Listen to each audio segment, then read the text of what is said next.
Snow White and the Seven Dwarfs by the Brothers Grimm. Once upon a time in the middle of winter, when the flakes of snow were falling like feathers from the clouds, a queen sat at her palace window, which had an ebony black frame, stitching her husband's shirts.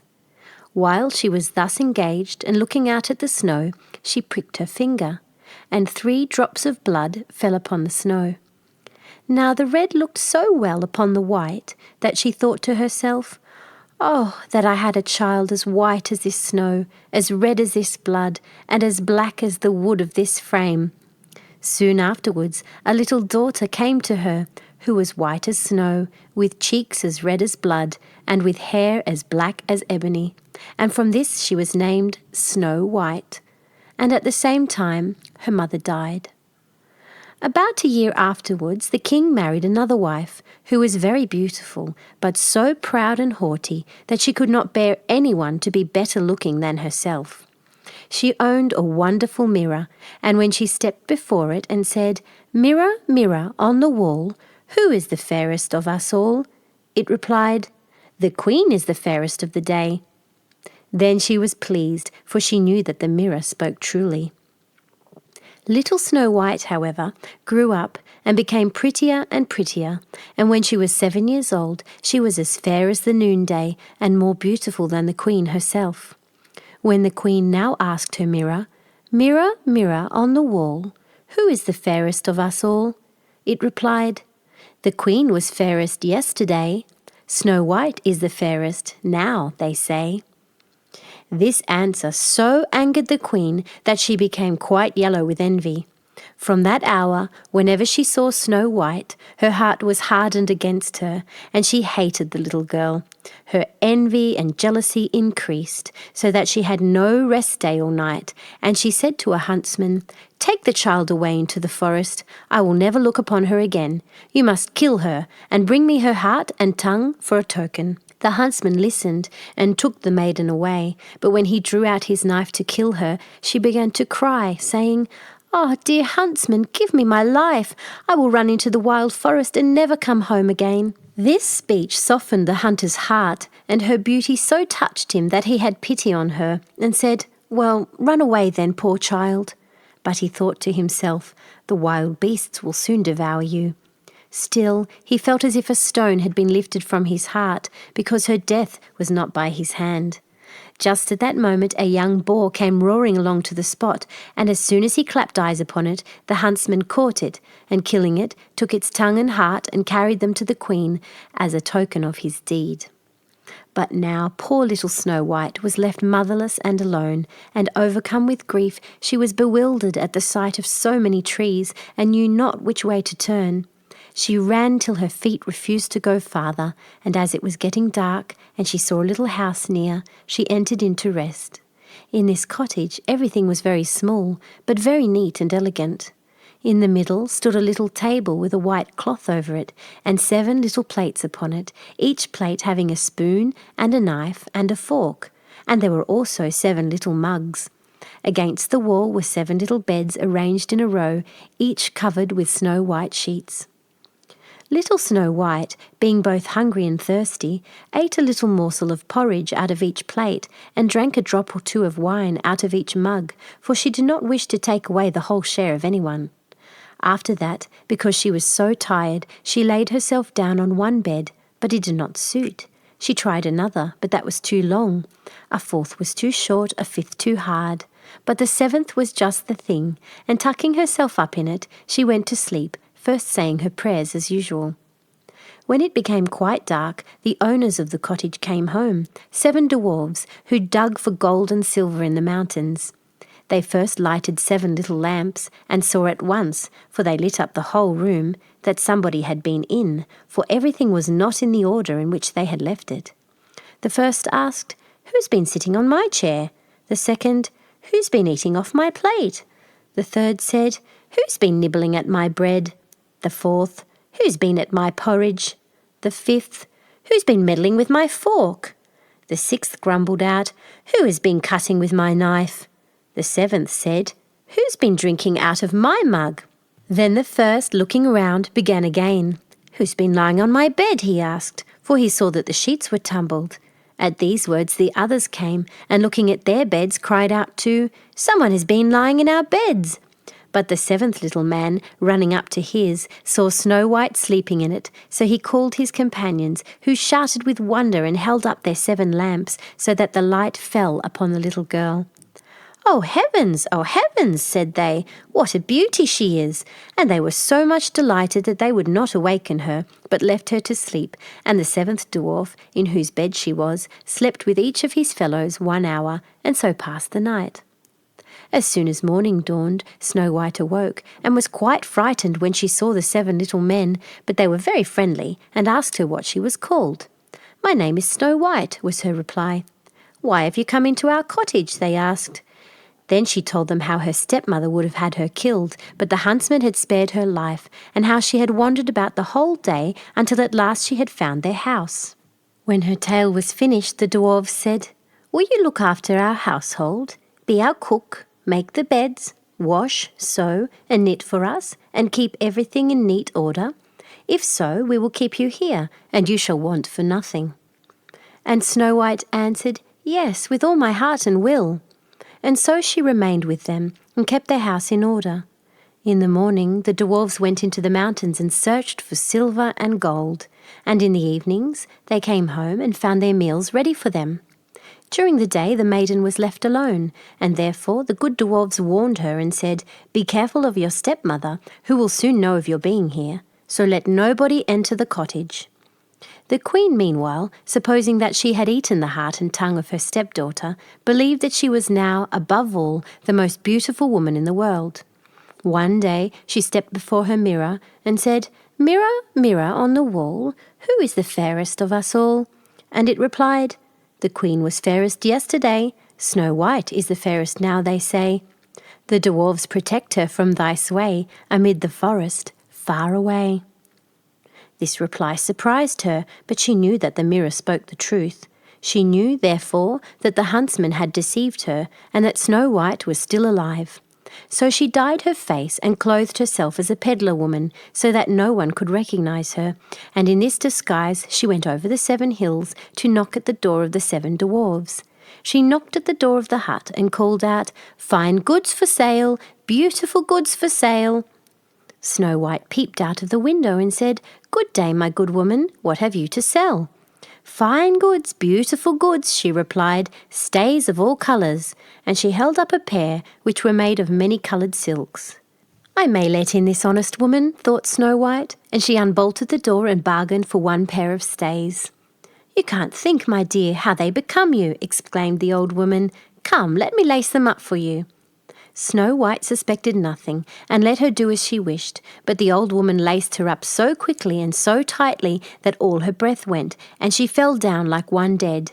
"Now," thought the old woman to herself, hastening away, "now I am once more the most beautiful of all." At eventide, not long after she had left, the 7 dwarves came home, and were much frightened at seeing their dear little maid lying on the ground, and neither moving nor breathing, as if she were dead. They raised her up, and when they saw that she was laced too tight, they cut the stays to pieces, and presently she began to breathe again, and little by little she revived. When the dwarves now heard what had taken place, they said, "The old peddler woman was no other than your wicked stepmother. Take more care of yourself, and let no one enter when we are not with you." Meanwhile, the queen had reached home, and going before her mirror, she repeated her usual words, "Mirror, mirror on the wall, who is the fairest of us all?" And it replied, as before, "The queen was fairest yesterday, Snow White is fairest now, they say. The dwarfs protect her from thy sway, amid the forest, far away." As soon as it had finished, all her blood rushed to her heart, for she was so angry to hear that Snow White was yet living. "But now," thought she to herself, "I will make something which shall destroy her completely." Thus saying, she made a poisoned comb by arts which she understood, and then, disguising herself, she took the form of an old widow. She went over the 7 hills to the house of the 7 dwarves, and knocking at the door, called out, "Good wares to sell today." Snow White peeped out and said, "You must go farther, for I dare not let you in."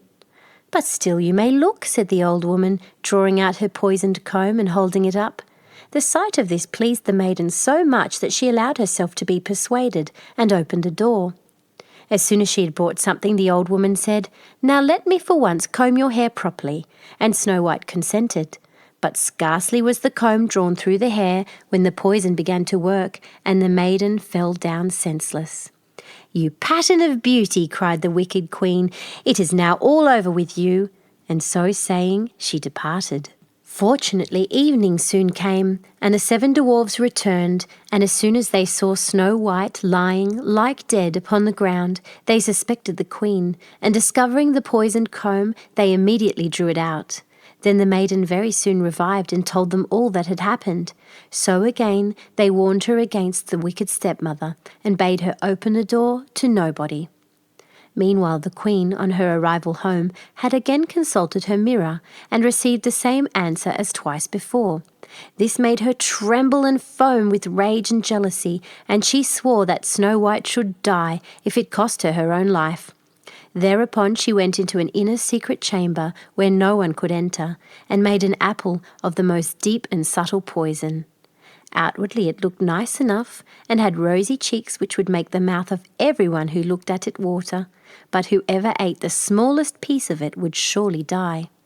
As soon as the apple was ready, the queen again dyed her face and clothed herself like a peasant's wife, and then over the 7 mountains to the house of the 7 dwarfs she made her way. She knocked at the door, and Snow White stretched out her head and said, "I dare not let anyone enter. The 7 dwarfs have forbidden me." "That is hard on me," said the old woman, "for I must take back my apples, but there is one which I will give you." "No," answered Snow White, "no, I dare not take it." "What, are you afraid of it?" cried the old woman. "There, see, I will cut the apple in halves. Do you eat the red cheeks, and I will eat the core." The apple was so artfully made that the red cheeks alone were poisoned. Snow White very much wished for the beautiful apple, and when she saw the woman eating the core, she could no longer resist, but stretching out her hand, took the poisoned part. Scarcely had she placed a piece in her mouth when she fell down dead upon the ground. Then the queen, looking at her with glittering eyes and laughing bitterly, exclaimed, "White as snow, red as blood, black as ebony, this time the dwarfs cannot reawaken you." When she reached home and consulted her mirror, "Mirror, mirror on the wall, who is the fairest of us all?"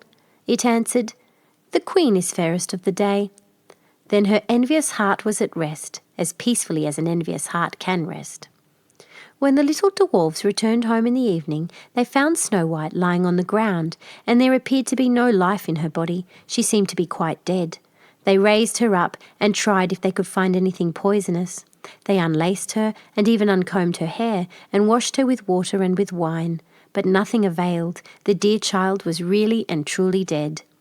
Then they laid her upon a bier, and all 7 placed themselves around it and wept for 3 days without ceasing. Then they prepared to bury her, but she looked still fresh and lifelike, and even her red cheeks had not deserted her. So they said to one another, "We cannot bury her in the black ground." Then they ordered a case to be made of glass. In this they could see the body on all sides, and the dwarfs wrote her name with golden letters upon the glass, saying that she was a king's daughter. Now they placed the glass case upon the ledge on a rock, and one of them always remained by it watching. Even the birds bewailed the loss of Snow White. First came an owl, then a raven, and last of all a dove. For a long time Snow White lay peacefully in her case, and changed not, but looked only as if she were asleep, for she was still as white as snow, red as blood, and black-haired as ebony. By and by it happened that a king's son was travelling in the forest, and came to the dwarf's house to pass the night. He soon saw the glass case upon the rock, and the beautiful maiden lying within, and he read also the golden inscription. When he had examined it, he said to the dwarfs, "Let me have this case, and I will pay what you like for it." But the dwarfs replied, "We will not sell it for all the gold in the world." "Then give it to me," said the prince, "for I cannot live without Snow White. I will honour and protect her as long as I live." When the dwarfs saw that he was so much in earnest, they pitied him, and at last gave him the case, and the prince ordered it to be carried away on the shoulders of his attendants. Presently it happened that they stumbled over a rut, and with the shock, the piece of poisoned apple which lay in Snow White's mouth fell out. Very soon she opened her eyes, and raising the lid of the glass case, she rose up and asked, "Where am I?" Full of joy, the prince answered, "You are safe with me." And he told to her what she had suffered, and how he would rather have her than any other for his wife, and he asked her to accompany him home to the castle of the king, his father. Snow White consented, and when they arrived they were married with great splendour and magnificence. Snow White's stepmother was also invited to the wedding, and when she was dressed in all her finery to go, she first stepped in front of her mirror and asked, "Mirror, mirror on the wall, who is the fairest of us all?" And it replied, "The queen was fairest yesterday, the prince's bride is now, they say." At these words the queen was in a fury, and was so terribly mortified that she knew not what to do with herself. At first she resolved not to go to the wedding, but she could not resist the wish to see the princess. So she went, but as soon as she saw the bride she recognized Snow White, and was so terrified with rage and astonishment that she rushed out of the castle and was never heard of again. The end.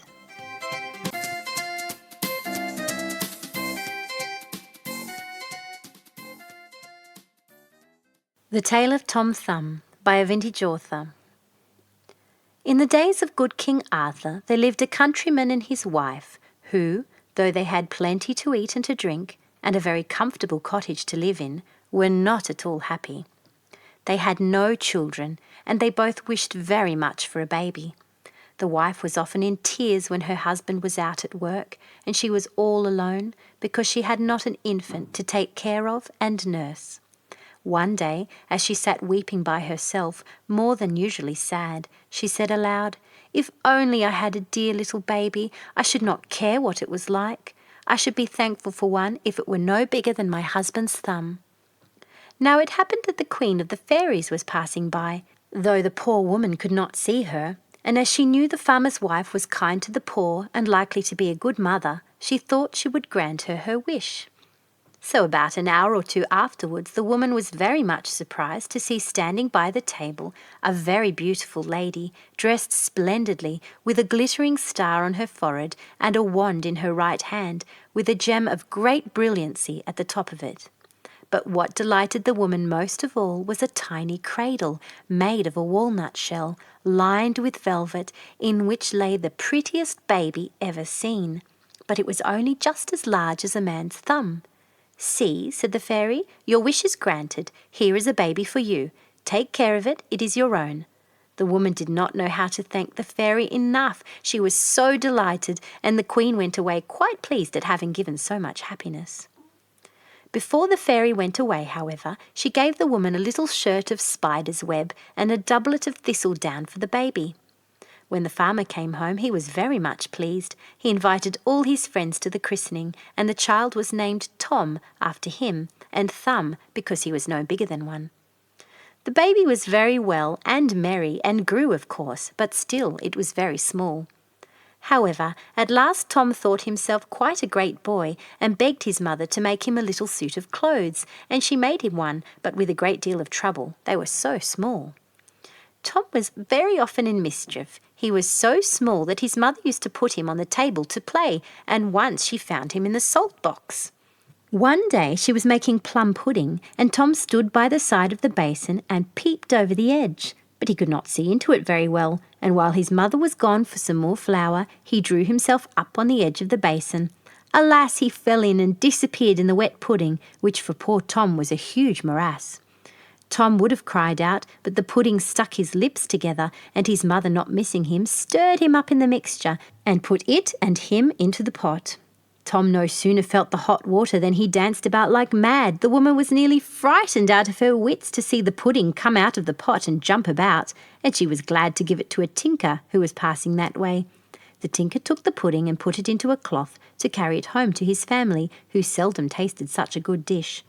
But by the by, as he was climbing over a stile, he happened to squeeze it, and Tom, who had made quite an arch over his own head in the dry pudding by this time, cried out from the middle of it, "Hello, Pickens!" which so terrified the tinker that he let the pudding drop in the field and scampered off as fast as he could. The pudding fell to pieces in the fall, and Tom, creeping out, went home to his mother, whom he found in great trouble because she could not find him. After this accident, Tom's mother never let him stay near her while she was cooking, but she was obliged to take him with her when she went out milking, for she dared not trust the little man in the house alone. A few days after his escape from the pudding, Tom went, with his mother, into the fields to milk the cows, and for fear he should be blown away by the wind, she tied him to a thistle with a small piece of thread. Very soon after, a cow ate up the thistle and swallowed Tom Thumb. His mother was in sad grief again, but Tom scratched and kicked in the cow's throat till she was glad to throw him out of her mouth again, and he was not at all hurt. But his mother became very anxious about her small son, who now gave her a great deal of trouble. Sometimes he fell into the milk pail and was nearly drowned in the milk.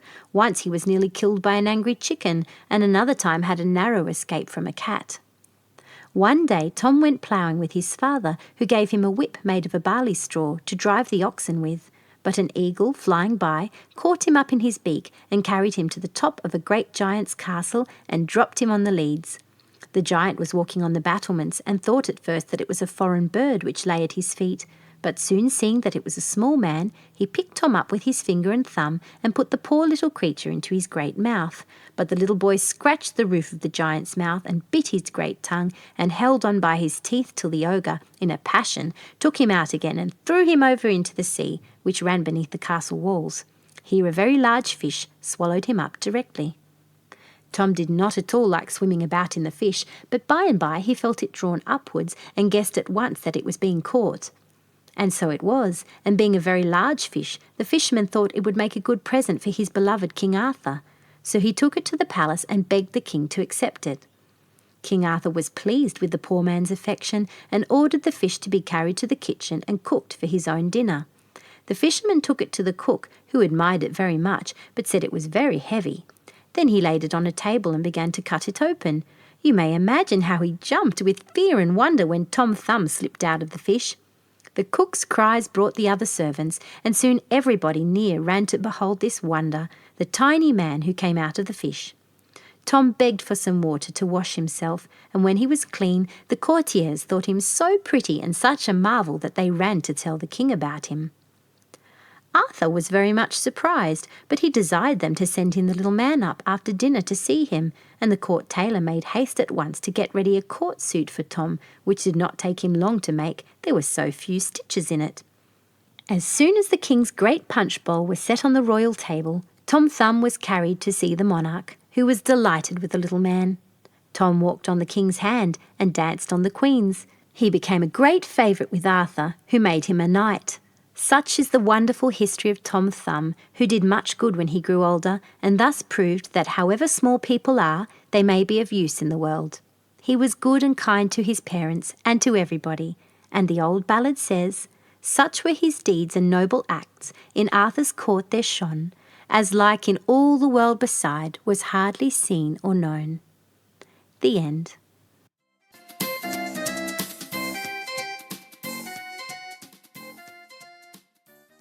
Beauty and the Beast by Hamilton Wright Mabie, Edward Everett Hale, and William Byron Forbush, editors.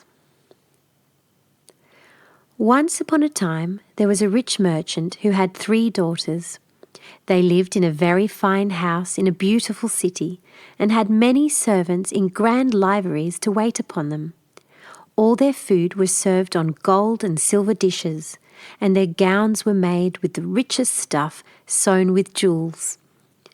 The 2 eldest were called Marigold and Dresselinda. Never a day passed but these 2 went out to some feast or junketing, but Beauty, the youngest, loved to stay at home and keep her old father company. Now it happened that misfortune came upon the merchant. Ships of his, which were sailing the high seas, laden with merchandise of great price, were wrecked, and in one day he found that he was no longer the richest merchant in the city, but a very poor man. There was still left to him a little house in the country, and to this, when everything else had been sold, he retired. His 3 daughters, of course, went with him.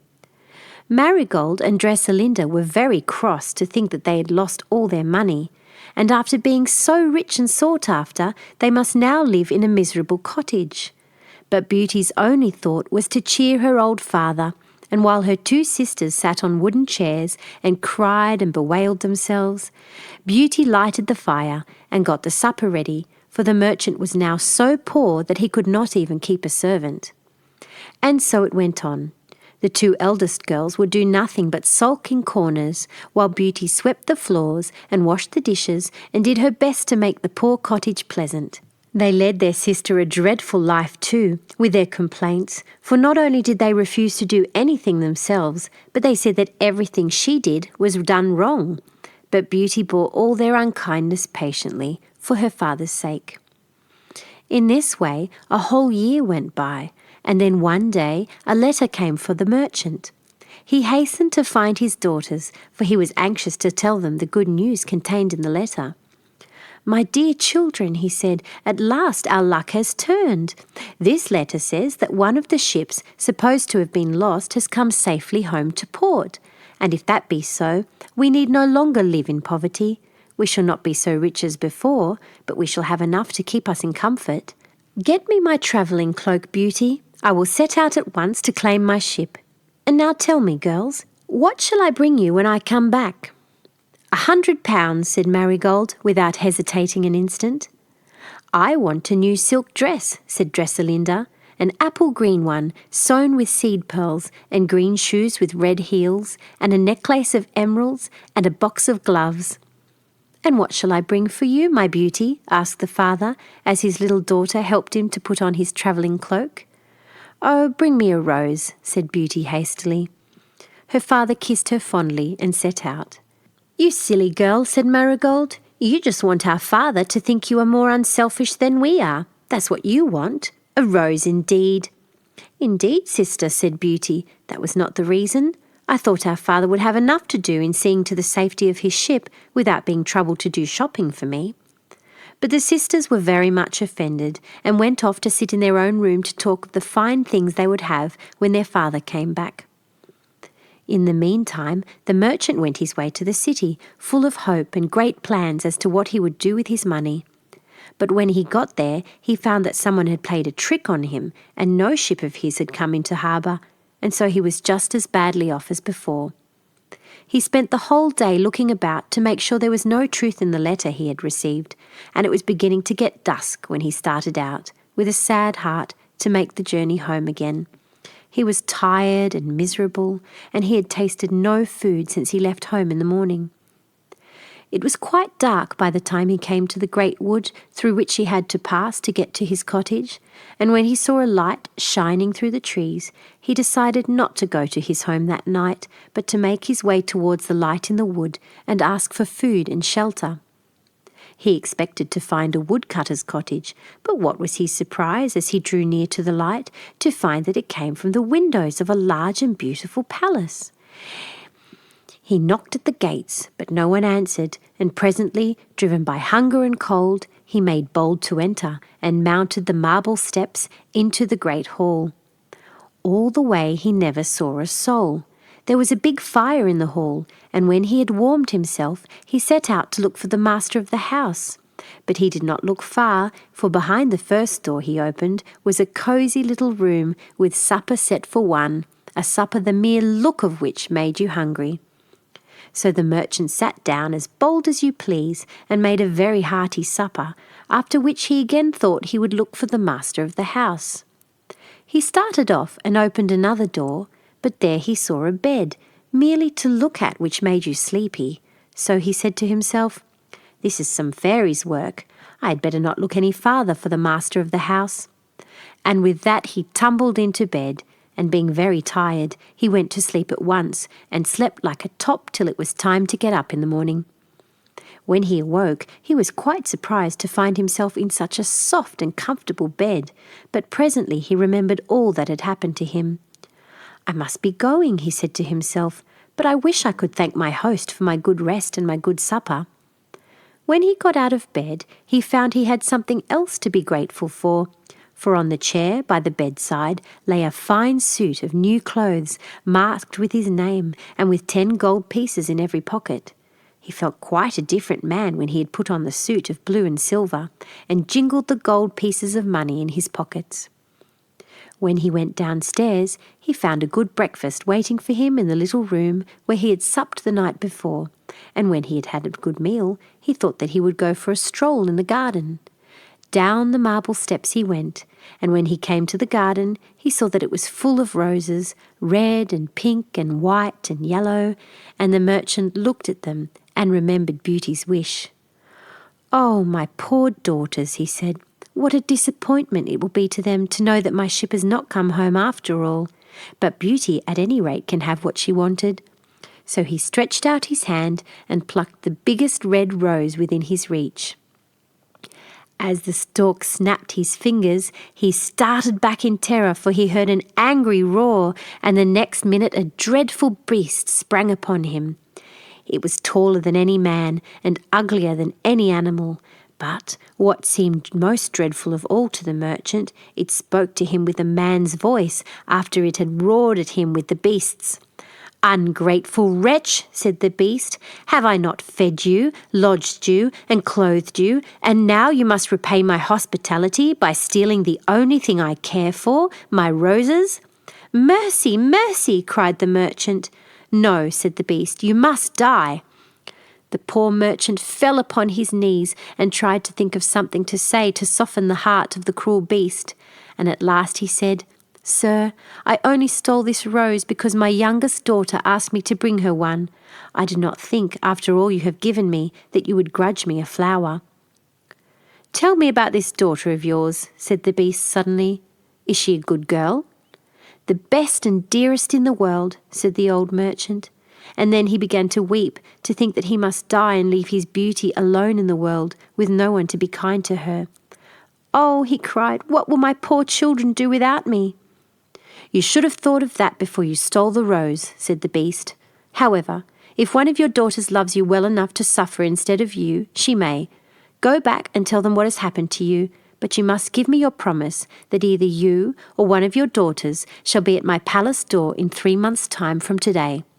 The wretched man promised. "At any rate," he thought, "I shall have 3 months more of life."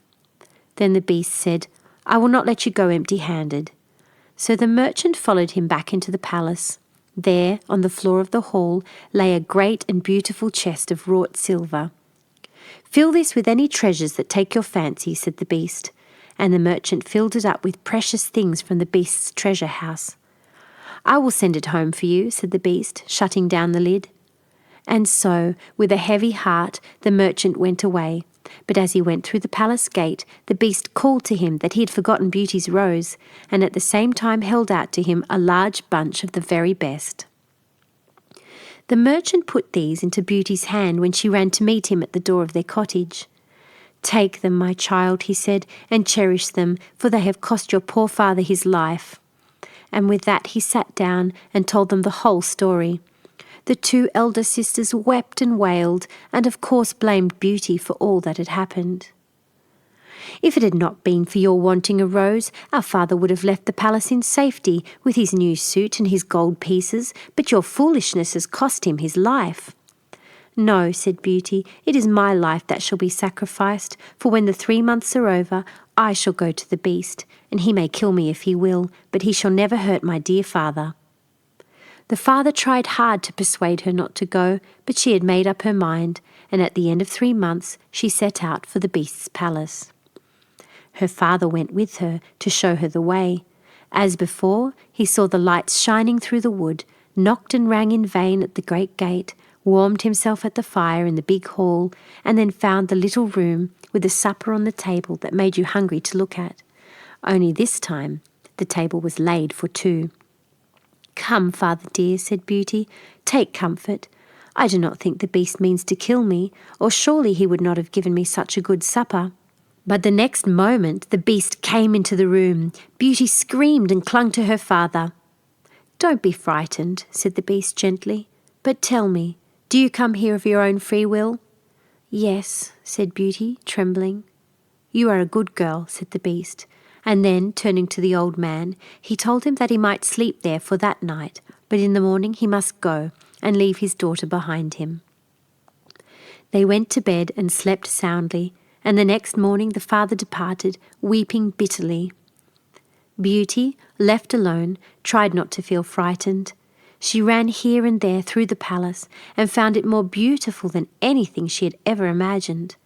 The most beautiful set of rooms in the palace had written over the doors, "Beauty's rooms," and in them she found books and music, canary birds and Persian cats, and everything that could be thought of to make the time pass pleasantly. "Oh dear," she said, "if only I could see my poor father, I should be almost happy." As she spoke, she happened to look at a big mirror, and in it she saw the form of her father reflected, just riding up to the door of his cottage. That night, when Beauty sat down to supper, the Beast came in. "May I have supper with you?" said he. "That must be as you please," said Beauty. So the Beast sat down to supper with her, and when it was finished he said, "I am very ugly, Beauty, and I am very stupid, but I love you. Will you marry me?" "No, Beast," said Beauty gently. The poor Beast sighed and went away. And every night the same thing happened. He ate his supper with her and then asked her if she would marry him, and she always said, "No, Beast." All this time she was waited on by invisible hands, as though she had been a queen. Beautiful music came to her ears without her being able to see the musicians, but the magic looking-glass was best of all, for in it she could see whatever she wished. As the days went by and her slightest wish was granted, almost before she knew what she wanted, she began to feel that the Beast must love her very dearly, and she was very sorry to see how sad he looked every night when she said no to his offer of marriage. One day she saw in her mirror that her father was ill, so that night she said to the Beast, "Dear Beast, you are so good to me. Will you let me go home to see my father? He is ill, and he thinks that I am dead. Do let me go and cheer him up, and I will promise faithfully to return to you." "Very well," said the Beast kindly, "but don't stay away for more than a week, for if you do, I shall die of grief, because I love you so dearly." "How shall I reach home?" said Beauty. "I do not know the way." Then the Beast gave her a ring and told her to put it on her finger when she went to bed, turn the ruby towards the palm of her hand, and then she would wake up in her father's cottage. When she wanted to come back, she was to do the same thing. So in the morning, when she awoke, she found herself at her father's house, and the old man was beside himself with joy to see her safe and sound. But her sisters did not welcome her very kindly, and when they heard how kind the Beast was to her, they envied her good luck in living in a beautiful palace while they had to be content with a cottage. "I wish we had gone," said Marigold. "Beauty always gets the best of everything." "Tell us all about your grand palace," said Dressalinda, "and what you do, and how you spend your time." So Beauty, thinking it would amuse them to hear, told them, and their envy increased day by day. At last Dressalinda said to Marigold, "She has promised to return in a week.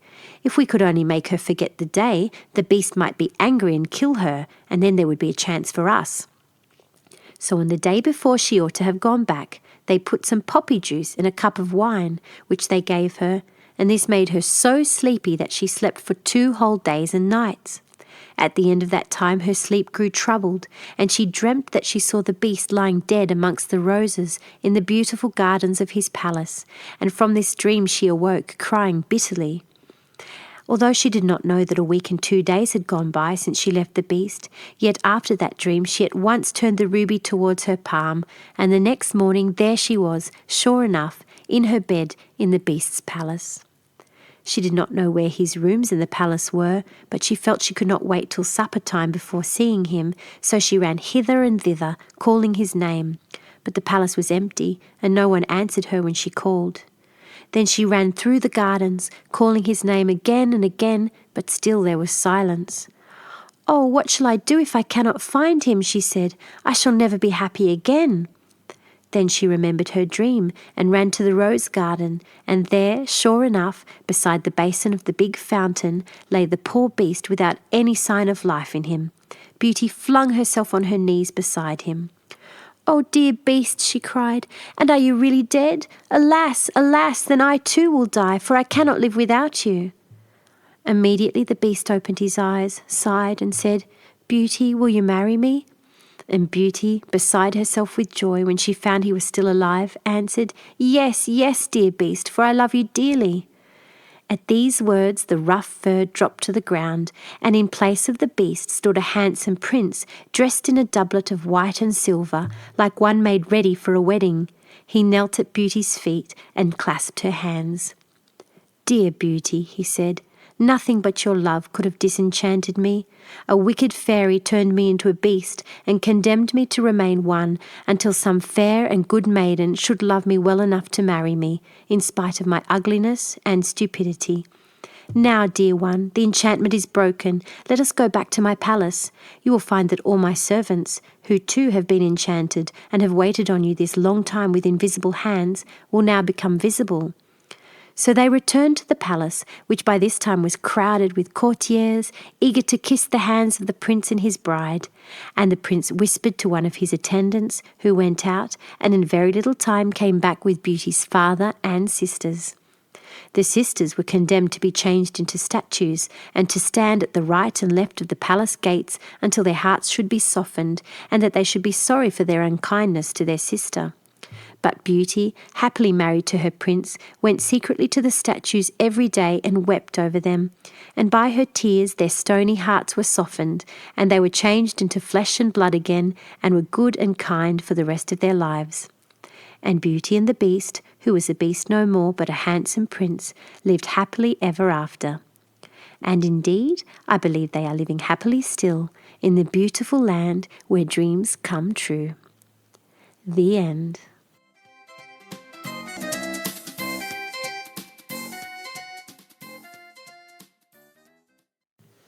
The Magical Tale of Cinderella by a vintage author. Cinderella's mother died while she was a very little child, leaving her to the care of her father and her stepsisters, who were very much older than herself, for Cinderella's father had been twice married, and her mother was his second wife. Now, Cinderella's sisters did not love her, and they were very unkind to her. As she grew older, they made her work as a servant and even sift the cinders, on which account they used to call her in mockery Cinderella. It was not her real name, but she became afterwards so well known by it that her proper one has been forgotten. She was a very sweet-tempered, good girl, however, and everybody, except her cruel sisters, loved her. It happened, when Cinderella was about 17 years old, that the king of that country gave a ball to which all the ladies of the land, and among the rest the young girl's sisters, were invited. And they made her dress them for the ball, but never thought of allowing her to go there. "Cinderella, would you not be glad to go to the ball?" her sisters said. "Ah," said she, "you're only teasing me, for I can't go there." "You are right," replied they. "It would make the people laugh to see Cinderella at a ball." When they were gone, Cinderella, whose heart was very sad, sat down and cried bitterly. But as she sat sorrowful, thinking of the unkindness of her sisters, a voice called to her from the garden, and she went out to see who was there. It was her godmother, the good old fairy. "Do not cry, Cinderella," she said. "You also shall go to the ball, because you are a kind, good girl. Bring me a large pumpkin." Cinderella obeyed, and the fairy, touching it with her wand, turned it into a grand coach. Then she desired Cinderella to go to the trap and bring her a rat. The girl obeyed, and a touch of the fairy's wand turned him into a very smart coachman. 2 mice were turned into footmen, 4 grasshoppers into white horses. Next, the fairy touched Cinderella's rags, and they became rich satin robes trimmed with point lace. Diamonds shone in her hair and on her neck and arms, and her kind godmother thought she had seldom seen so lovely a girl. Her old shoes became a charming pair of glass slippers which shone like diamonds. "Now go to the ball, my love," she said, "and enjoy yourself. But remember, you must leave the room before the clock strikes 11. If you do not, your dress will return to its original rags. I approve of pleasure, but not of dissipation, and I accept that you will show your gratitude by obeying me." Cinderella kissed and thanked her godmother. Then she stepped into her coach and drove off, with her footman behind, in great style. The fairy, when she was gone, returned to Fairyland. Cinderella was received at the king's palace with great respect, The Lord Chamberlain bowed low to her, thinking she must be a very great lady by her dress and carriage, and he showed her at once into the ballroom. She was so beautiful that everybody looked at her and wondered who she was, and the prince asked her to dance with him, and afterwards would dance with no one else. But she made haste to leave a little before the hour fixed, and had time to undress before her sisters came home. They told her a beautiful princess had been at the ball, with whom the prince was delighted. They did not know it was Cinderella herself, and she was amused to hear them admire her grace and beauty, and say that they were sure she was a royal lady. The prince was quite vexed when supper time came, and he could not find his beautiful partner, and no one had seen her leave the room. But in hopes of beholding her again, he persuaded the king to give another grand ball. As soon as her sisters were gone to it, Cinderella's godmother arrived. "You were so good and obedient last time that I shall let you go out again," said she to the young girl. And once more the rat, mice, grasshoppers and pumpkin, which had gone back to their original shapes after the first ball, were turned into the grand carriage and attendants, and Cinderella, in rose-coloured satin and rubies, went to the royal ball. Directly the prince saw her, he asked her to dance and would have no other partner, and as he led her past her two unkind sisters, she saw them look at her dress with envious eyes and knew that they wished they were as beautiful and as well dressed as she was. But in the midst of her enjoyment, Cinderella remembered the fairy's command, and at 10:30 glided out of the room and drove home again. Her sisters found her waiting to undress them in her usual rags, and kept her up to tell her how beautiful the unknown princess was, and how well she was dressed. Again the prince was vexed at the sudden disappearance of the beautiful stranger, and once more persuaded the king to give a grand state ball. "I wonder if Princess Beauty will be there," said the sisters to Cinderella. "We must have new dresses, for she is so splendid. She makes everyone look shabby." Cinderella smiled as she helped them to dress. She was sure the fairy would let her go to the ball too, and she was right. Her godmother, pleased with her obedience, came in good time, and Cinderella, dressed in blue satin and pearls, went in the same style as before. The prince would scarcely let her out of his sight, and Cinderella, who was getting a little spoiled by all the flattery she heard, began to think more of herself and less of the fairy, so the time stole on, till glancing up at the clock, she saw it wanted only 5 minutes to 11. At once she darted out of the room and ran through the palace as fast as she could go, but as she reached the hall, she lost one of her precious glass slippers. She did not stop to pick it up, but rushed to the door.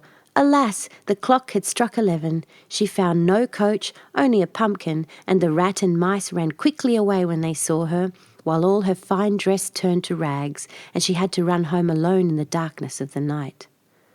The prince was very much surprised when he missed Cinderella again, and leaving the ball, went in search of her.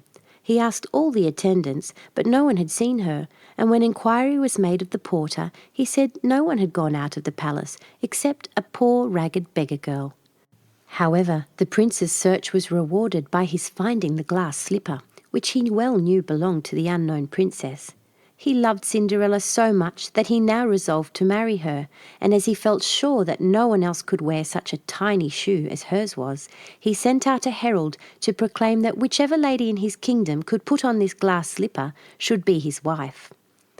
All the great ladies who wished to be a princess tried to put it on, but in vain. Cinderella's sisters tried, but could not get it on, and then Cinderella asked if she might try. They laughed at her, but the prince, hearing of her wish, sent for her. She went with her sisters in her poor dress, but very clean, and at once put on the slipper. Then she drew the fellow of it from her pocket and slipped it on her other foot. The prince, who had thought the moment he saw her that the poor girl was very much like the beautiful princess, was delighted. He insisted on Cinderella telling him her story, which she did very modestly, and all listened with wonder. As her tale ended, the fairy godmother suddenly entered the room, and placing her godchild's hands in the prince's, said, "Take this young girl for your wife, Prince. She is good and patient, and as she has known how to submit to injustice meekly, she will know how to reign justly." So Cinderella was married to the prince in great state, and they lived together very happily. She forgave her sisters and treated them always very kindly, and the prince had great cause to be glad that he had found the glass slipper. The end.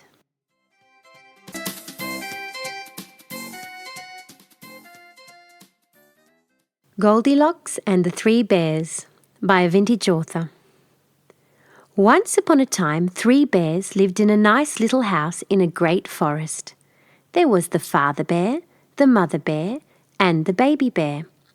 They each had a bed to sleep in, a chair to sit on, and a bowl and spoon for eating milk or honey, which was their favourite food. One morning, the 3 bears resolved on taking a walk before breakfast.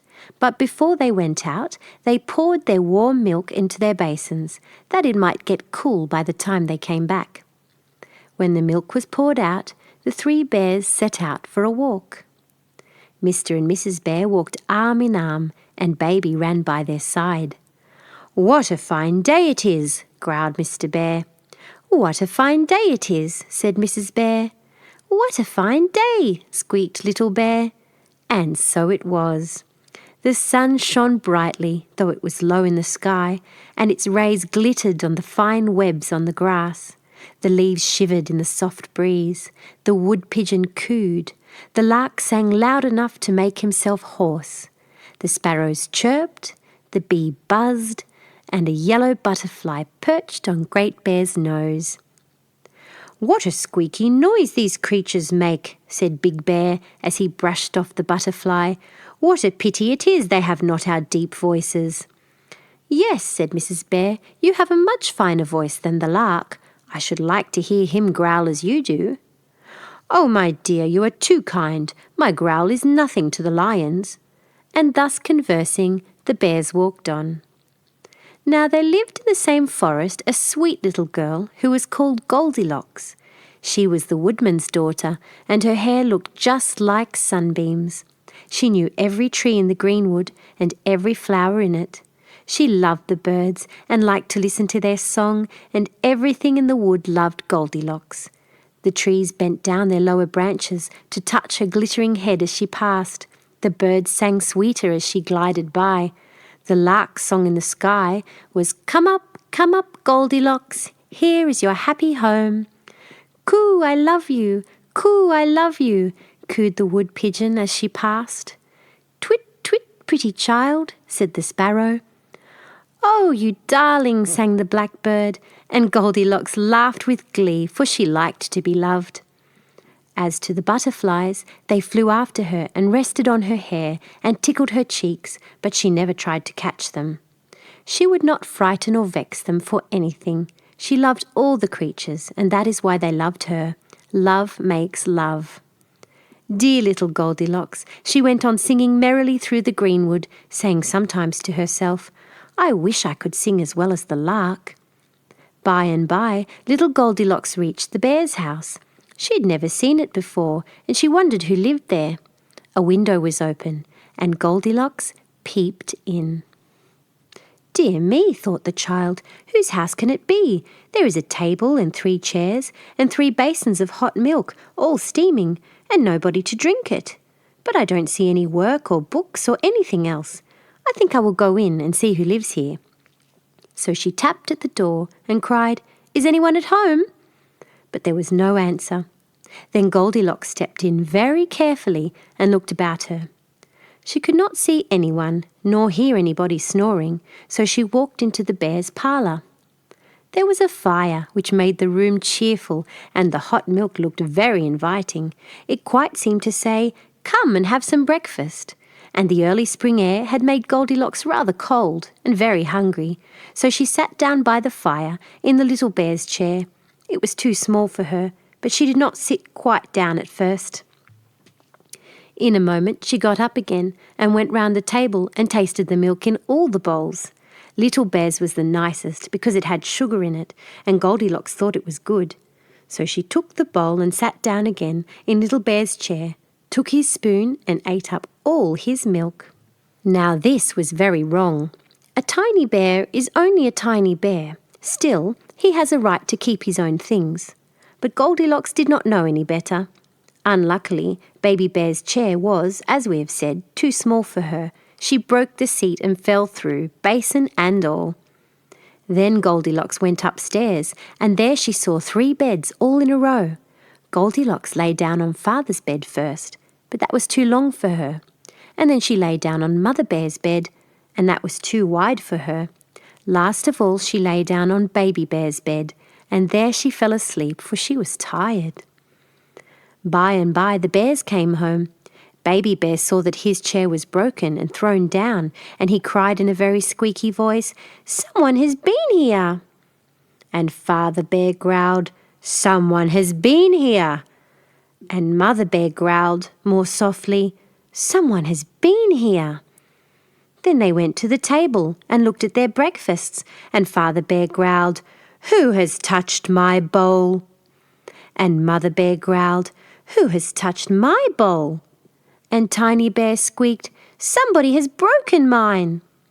And then Tiny Bear began to cry, for he was very fond of his own bowl and his own chair, and besides, he was very hungry after his long walk in the forest. It really did seem a shame. Then the 3 bears thought that they would go over their house to see who had been in it and to try to see if they could find the thief. They went upstairs to their bedroom, which was over the other room, and as soon as they saw the tumbled beds, Father Bear growled, "Who has been lying on my bed?" And Mother Bear growled, "Who has been lying on my bed?" And Tiny Bear squeaked out, "Oh, here is a little girl in my bed, and it must be she who has eaten my breakfast and broken my chair." Then Father Bear growled, "Let us eat her up." And Mother Bear growled, "Let us eat her up." And Tiny Bear squeaked, "Let us eat her up." The noise they made woke Goldilocks, and you may imagine how frightened she was when she saw the 3 bears. She started out of bed and jumped at once out of the window. The bears rushed after her, and Father Bear caught her golden hair in his teeth, but she left a lock behind and still ran on. Then the 3 bears all jumped out after her, but they fell one on top of the other and rolled over and over, and while they were picking themselves up, little Goldilocks ran home, and they were not able to catch her. But I do not think she had acted rightly, although she did not deserve to be eaten up. It was very wrong to break Little Bear's chair and eat his milk, and I think Goldilocks will have to take great care to keep out of the reach of the 3 bears. The end.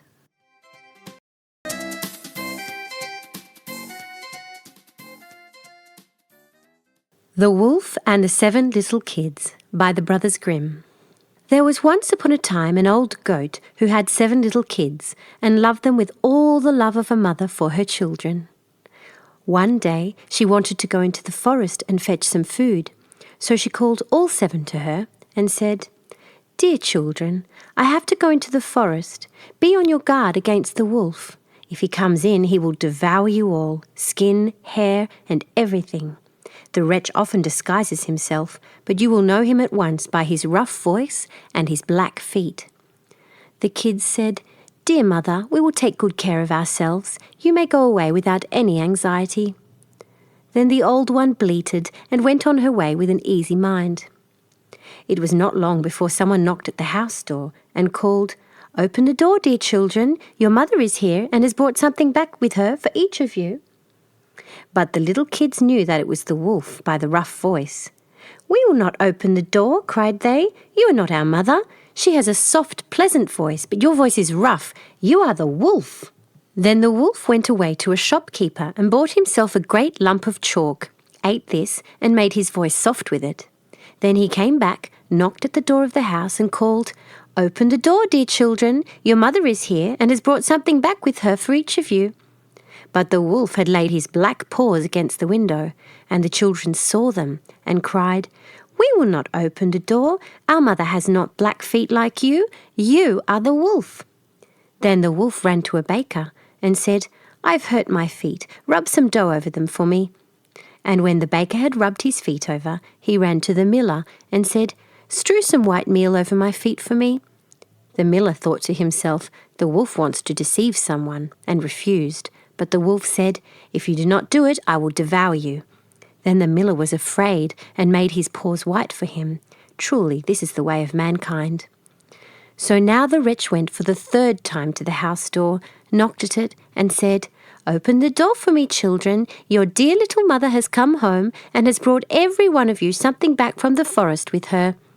The little kids cried, "First show us your paws, that we may know if you are our dear little mother."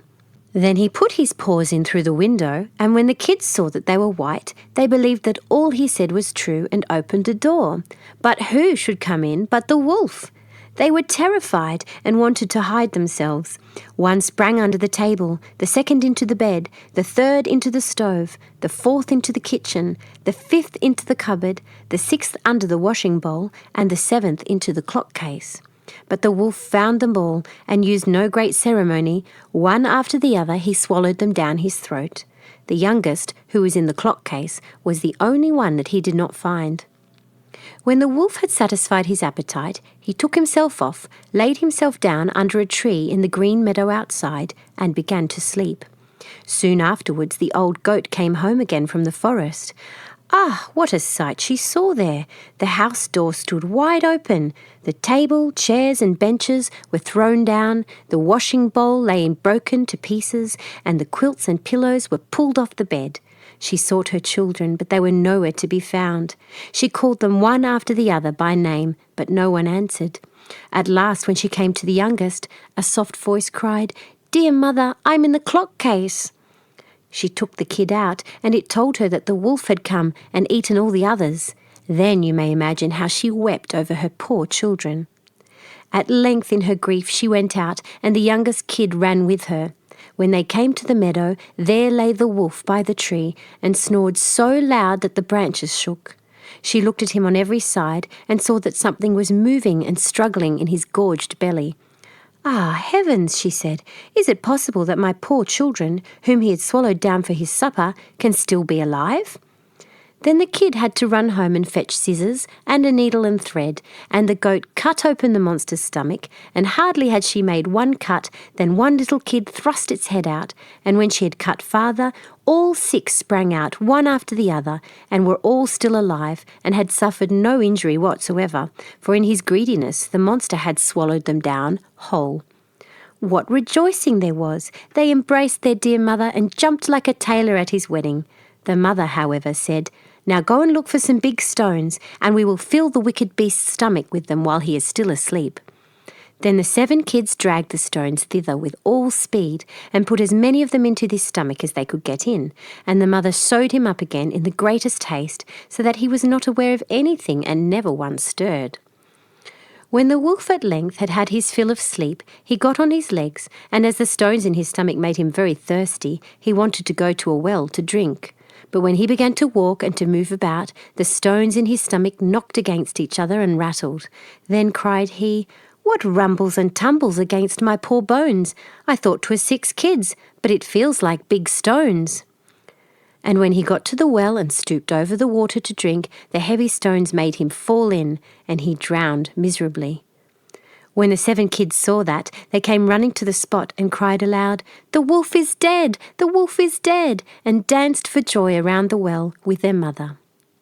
The end.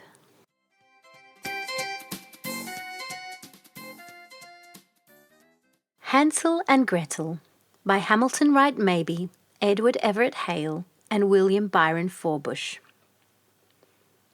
Near the borders of a large forest dwelt in olden times a poor woodcutter who had 2 children, a boy named Hansel and his sister Gretel. They had very little to live upon, and once when there was a dreadful season of scarcity in the land, the poor woodcutter could not earn sufficient to supply their daily food. One evening, after the children were gone to bed, the parents sat talking together over their sorrow, and the poor husband sighed and said to his wife, who was not the mother of his children, but their stepmother, "What will become of us? For I cannot earn enough to support myself and you, much less the children. What shall we do with them? For they must not starve." "I know what to do, husband," she replied. "Early tomorrow morning we will take the children for a walk across the forest and leave them in the thickest part. They will never find their way home again, you may depend, and then we shall have only to work for ourselves." "No, wife," said the man, "that I will never do. How could I have the heart to leave my children all alone in the wood, where the wild beasts would come quickly and devour them?" "Oh, you fool," replied the stepmother. "If you refuse to do this, you know we must all four perish with hunger. You may as well go and cut the wood for our coffins."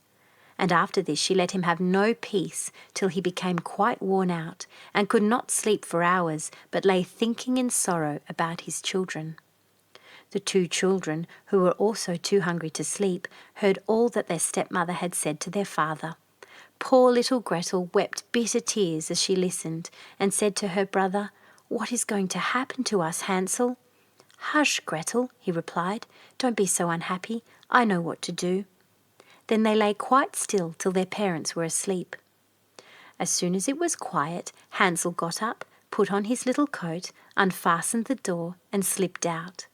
The moon shone brightly, and the white pebble stones which lay before the cottage door glistened like new silver money. Hansel stooped and picked up as many of the pebbles as he could stuff in his little coat pockets. He then went back to Gretel and said, "Be comforted, dear little sister, and sleep in peace. Heaven will take care of us." Then he laid himself down again in bed and slept till the day broke. As soon as the sun was risen, the stepmother came and woke the two children and said, "Get up, you lazy bones, and come into the wood with me to gather the wood for fire."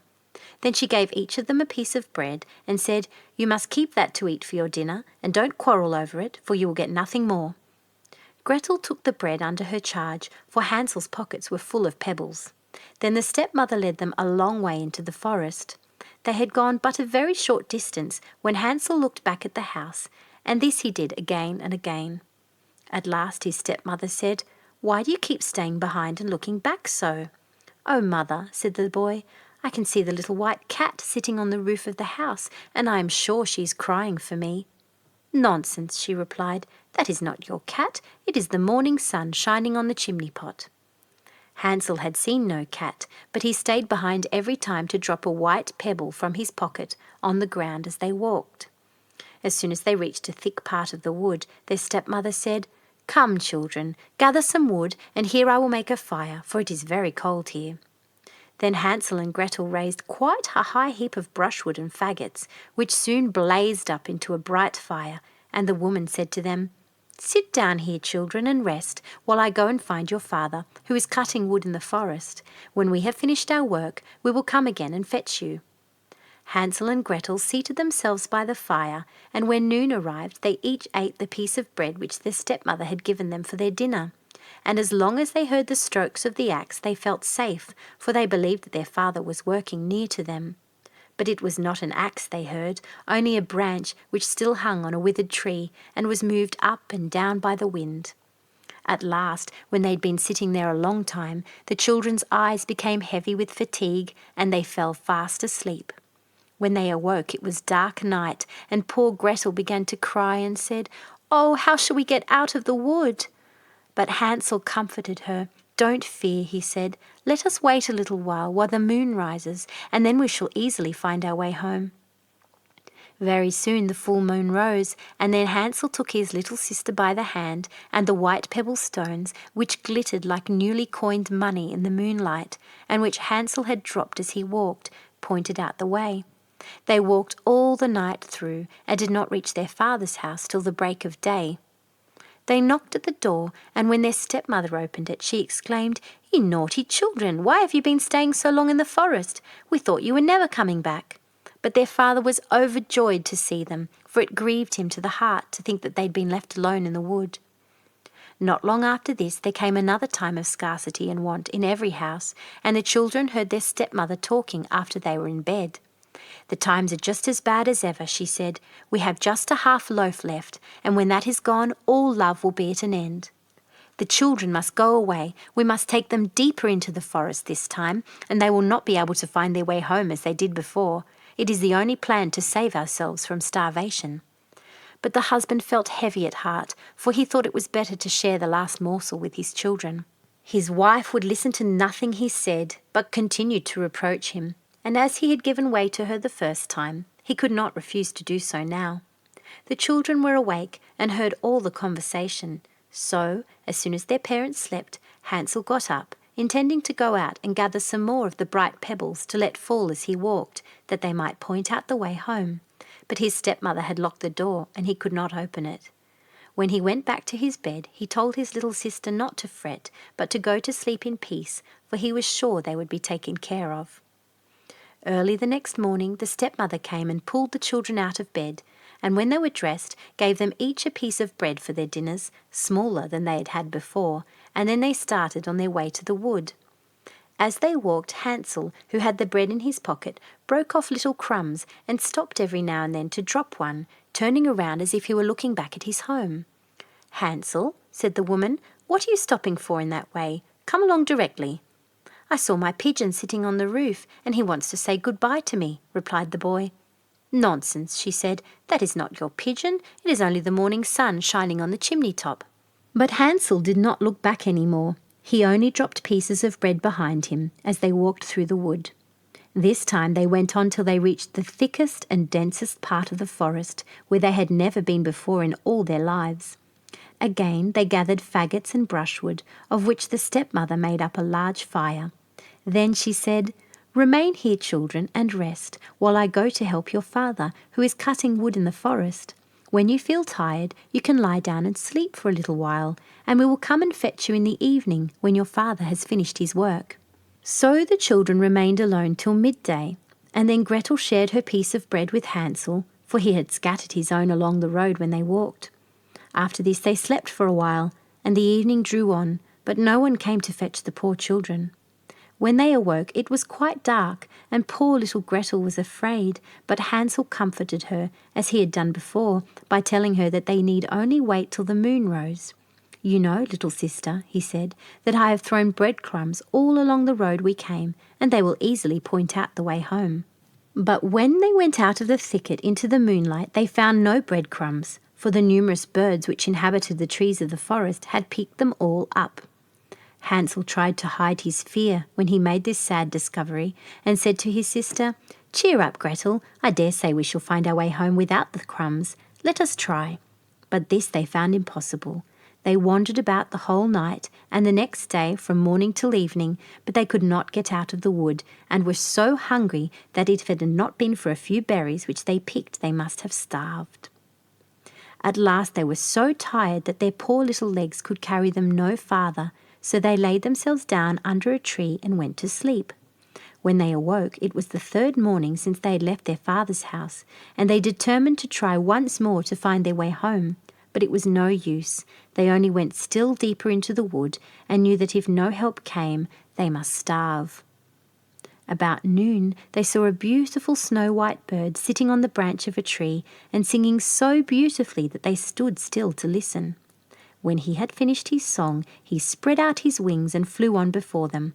The children followed him, till at last they saw at a distance a small house, and the bird flew and perched on the roof. But how surprised were the boy and girl when they came nearer to find that the house was built of gingerbread and ornamented with sweet cakes and tarts, while the window was formed of barley sugar. "Oh," exclaimed Hansel, "let us stop here and have a splendid feast. I will have a piece from the roof first, Gretel, and you can eat some of the barley sugar window. It tastes so nice." Hansel reached up on tiptoe, and breaking off a piece of the gingerbread, he began to eat with all his might, for he was very hungry. Gretel seated herself on the doorstep and began munching away at the cakes of which it was made. Presently a voice came out of the cottage. "Munching, crunching, munching, who's eating up my house?" Then answered the children, the wind, only the wind," and went on eating as if they never meant to leave off, without a suspicion of wrong.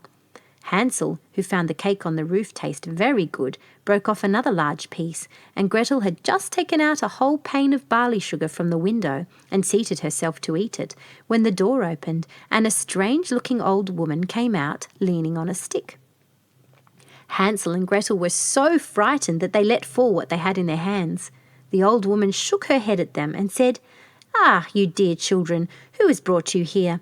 Come in and stay with me for a little while, and there shall be no harm happen to you." She seized them both by the hands as she spoke and led them into the house. She gave them for supper plenty to eat and drink, milk and pancakes and sugar, apples and nuts, and when evening came, Hansel and Gretel were shown two beautiful little beds with white curtains, and they lay down in them, and they thought they were in heaven. But although the old woman pretended to be friendly, she was a wicked witch who had her house built of gingerbread on purpose to entrap children. When once they were in her power, she would feed them well till they got fat, and then kill them and cook them for her dinner, and this she called her feast day. Fortunately, the witch had weak eyes and could not see very well, but she had a very keen scent, as wild animals have, and could easily discover when human beings were near. As Hansel and Gretel had approached her cottage, she laughed to herself maliciously and said with a sneer, "I have them now, they shall not escape from me again." Early in the morning, before the children were awake, she was up, standing by their beds, and when she saw how beautiful they looked in their sleep, with their round rosy cheeks, she muttered to herself, "What nice titbits they will be." Then she laid hold of Hansel with her rough hand, dragged him out of bed, and led him to a little cage which had a lattice door, and shut him in. He might scream as much as he would, but it was all useless. After this she went back to Gretel, and shaking her roughly till she woke, cried, "Get up, you lazy girl, and draw some water, that I may boil something good for your brother, who is shut up in a cage outside till he gets fat, and then I shall cook him and eat him." When Gretel heard this, she began to cry bitterly, but it was all useless. She was obliged to do as the wicked witch told her. For poor Hansel's breakfast, the best of everything was cooked, but Gretel had nothing for herself but a crab's claw. Every morning the old woman would go out to the little cage and say, "Hansel, stick out your finger, that I may feel if you are fat enough for eating." But Hansel, who knew how dim her old eyes were, always stuck a bone through the bars of his cage, which she thought was his finger, for she could not see, and when she felt how thin it was, she wondered very much why he did not get fat. However, as the weeks went on, and Hansel seemed not to get any fatter, she became impatient and said she could not wait any longer. "Go, Gretel," she cried to the maiden. "Be quick and draw water. Hansel may be fat or lean, I don't care. Tomorrow morning I mean to kill him and cook him." Oh, how the poor little sister grieved when she was forced to draw the water, and as the tears rolled down her cheeks, she exclaimed, "It would have been better to be eaten by wild beasts, or to have been starved to death in the woods, then we should have died together." "Stop your crying," cried the old woman. "It is not of the least use. No one will come to help you." Early in the morning Gretel was obliged to go out and fill the great pot with water and hang it over the fire to boil. As soon as this was done, the old woman said, "We will bake some bread first. I have made the oven hot, and the dough is already kneaded." Then she dragged poor little Gretel up to the oven door, under which the flames were burning fiercely, and said, "Creep in there and see if it is hot enough yet to bake the bread." But if Gretel had obeyed her, she would have shut the poor child in and baked her for dinner, instead of boiling Hansel. Gretel, however, guessed what she wanted to do and said, "I don't know how to get in through that narrow door." "Stupid goose," said the old woman. "Why, the oven door is quite large enough for me. Just look, I could get in myself." As she spoke, she stepped forward and pretended to put her head in the oven.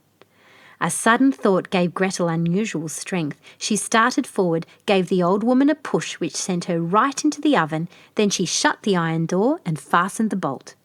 Oh, how the old witch did howl! It was quite horrible to hear her. But Gretel ran away, and therefore she was left to burn, just as she had left many poor little children to burn. And how quickly Gretel ran to Hansel, opened the door of his cage, and cried, "Hansel, Hansel, we are free! The old witch is dead!" He flew like a bird out of his cage at these words as soon as the door was opened, and the children were so overjoyed that they ran into each other's arms and kissed each other with the greatest love. And now that there was nothing to be afraid of, they went back into the house, and while looking around the old witch's room, they saw an old oak chest, which they opened and found it full of pearls and precious stones. "These are better than pebbles," said Hansel, and he filled his pockets as full as they would hold. "I will carry some home too," said Gretel, and she held out her apron, which held quite as much as Hansel's pockets. "We will go now," he said, "and get away as soon as we can from this enchanted forest." They had been walking for nearly 2 hours when they came to a large body of water. "What shall we do now?" said the boy. "We cannot get across, and there is no bridge of any sort." "Oh, here comes a boat!" cried Gretel, but she was mistaken. It was only a white duck, which came swimming towards the children. "Perhaps she will help us across if we ask her," said the child, and she sung, "Little duck, do help poor Hansel and Gretel. There is not a bridge nor a boat. Will you let us sail across on your white back?" The good-natured duck came near to the bank as Gretel spoke, so close indeed that Hansel could seat himself and wanted to take his little sister on his lap, but she said, "No, we shall be too heavy for the kind duck. Let her take us over one at a time." The good creature did as the children wished. She carried Gretel over first and then came back for Hansel. And then how happy the children were to find themselves in a part of a wood which they remembered quite well, and as they walked on, the more familiar it became, till at last they caught sight of their father's house. Then they began to run, and bursting into the room, threw themselves into their father's arms. Poor man, he had not had a moment's peace since the children had been left alone in the forest. He was full of joy at finding them safe and well again, and now they had nothing to fear, for their wicked stepmother was dead. But how surprised the poor woodcutter was when Gretel opened and shook her little apron to see the glittering pearls and precious stones scattered about the room, while Hansel drew handful after handful from his pockets. From this moment all his care and sorrow was at an end, and the father lived in happiness with his children till his death. The end.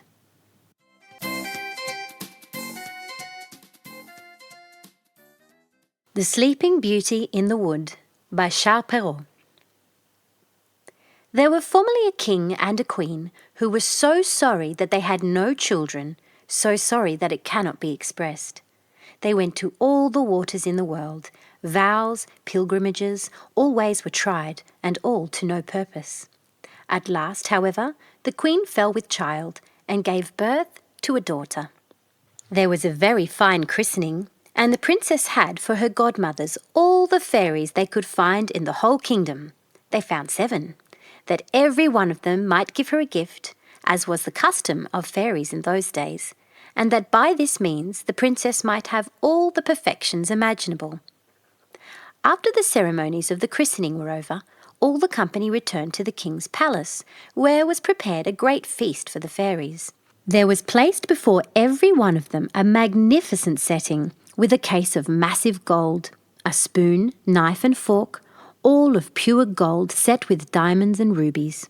But as they were all sitting down at table, they saw come into the hall a very old fairy, whom they had not invited, because it was above 50 years since she had been out of a certain tower, and she was believed to be either dead or enchanted. The king ordered her a setting, but could not furnish her with a case of gold as the others, because they had 7 only, made for the 7 fairies. The old fairy fancied she was slighted, and muttered some threat between her teeth. One of the young fairies, who sat by her, overheard how she grumbled, and judging that she might give the little princess some unlucky gift, went, as soon as they rose from the table, and hid herself behind the hangings, that she might speak last, and repair, as much as possible she could, the evil which the old fairy might intend. In the meanwhile, all the fairies began to give their gifts to the princess. The youngest gave her for a gift that she should be the most beautiful person in the world. The next, that she should have the wit of an angel. The third, that she should have a wonderful grace in everything she did. The fourth, that she should dance perfectly well. The fifth, that she should sing like a nightingale. And the sixth, that she should play upon all kinds of music to the utmost perfection. The old fairy's turn coming next, with a head shaking more with spite than age, she said that the princess should have her hand pierced with a spindle and die of the wound. This terrible gift made the whole company tremble, and everybody fell a-crying. At this very instant the young fairy came out from behind the hangings, and spoke these words aloud.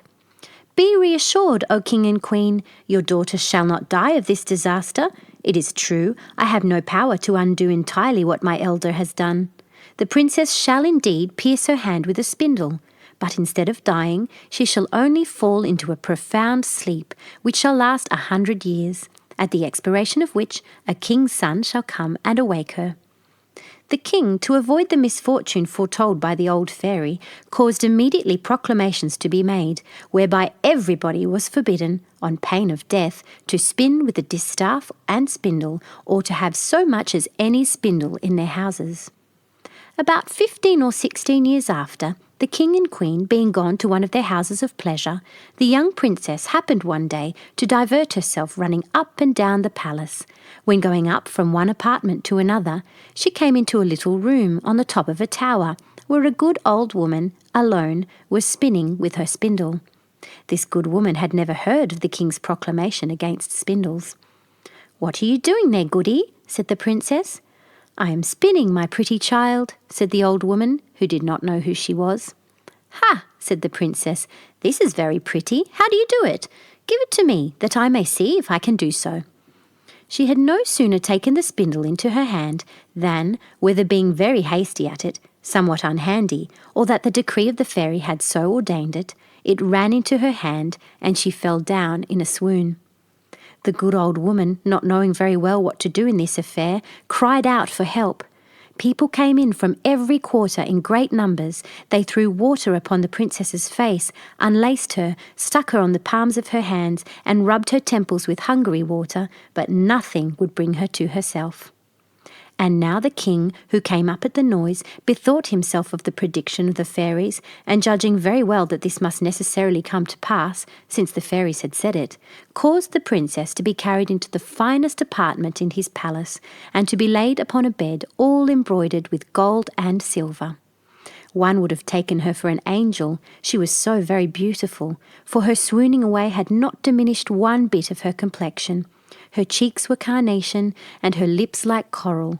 Indeed, her eyes were shut, but she was heard to breathe softly, which satisfied those about her that she was not dead. The king commanded that they should not disturb her, but let her sleep quietly till her hour of awakening was come. The good fairy, who had saved her life by condemning her to sleep 100 years, was in the kingdom of Matakan, 12,000 leagues off, when this accident befell the princess. But she was instantly informed of it by a little dwarf who had boots of 7 leagues, that is, boots with which he could tread over 7 leagues of ground at one stride.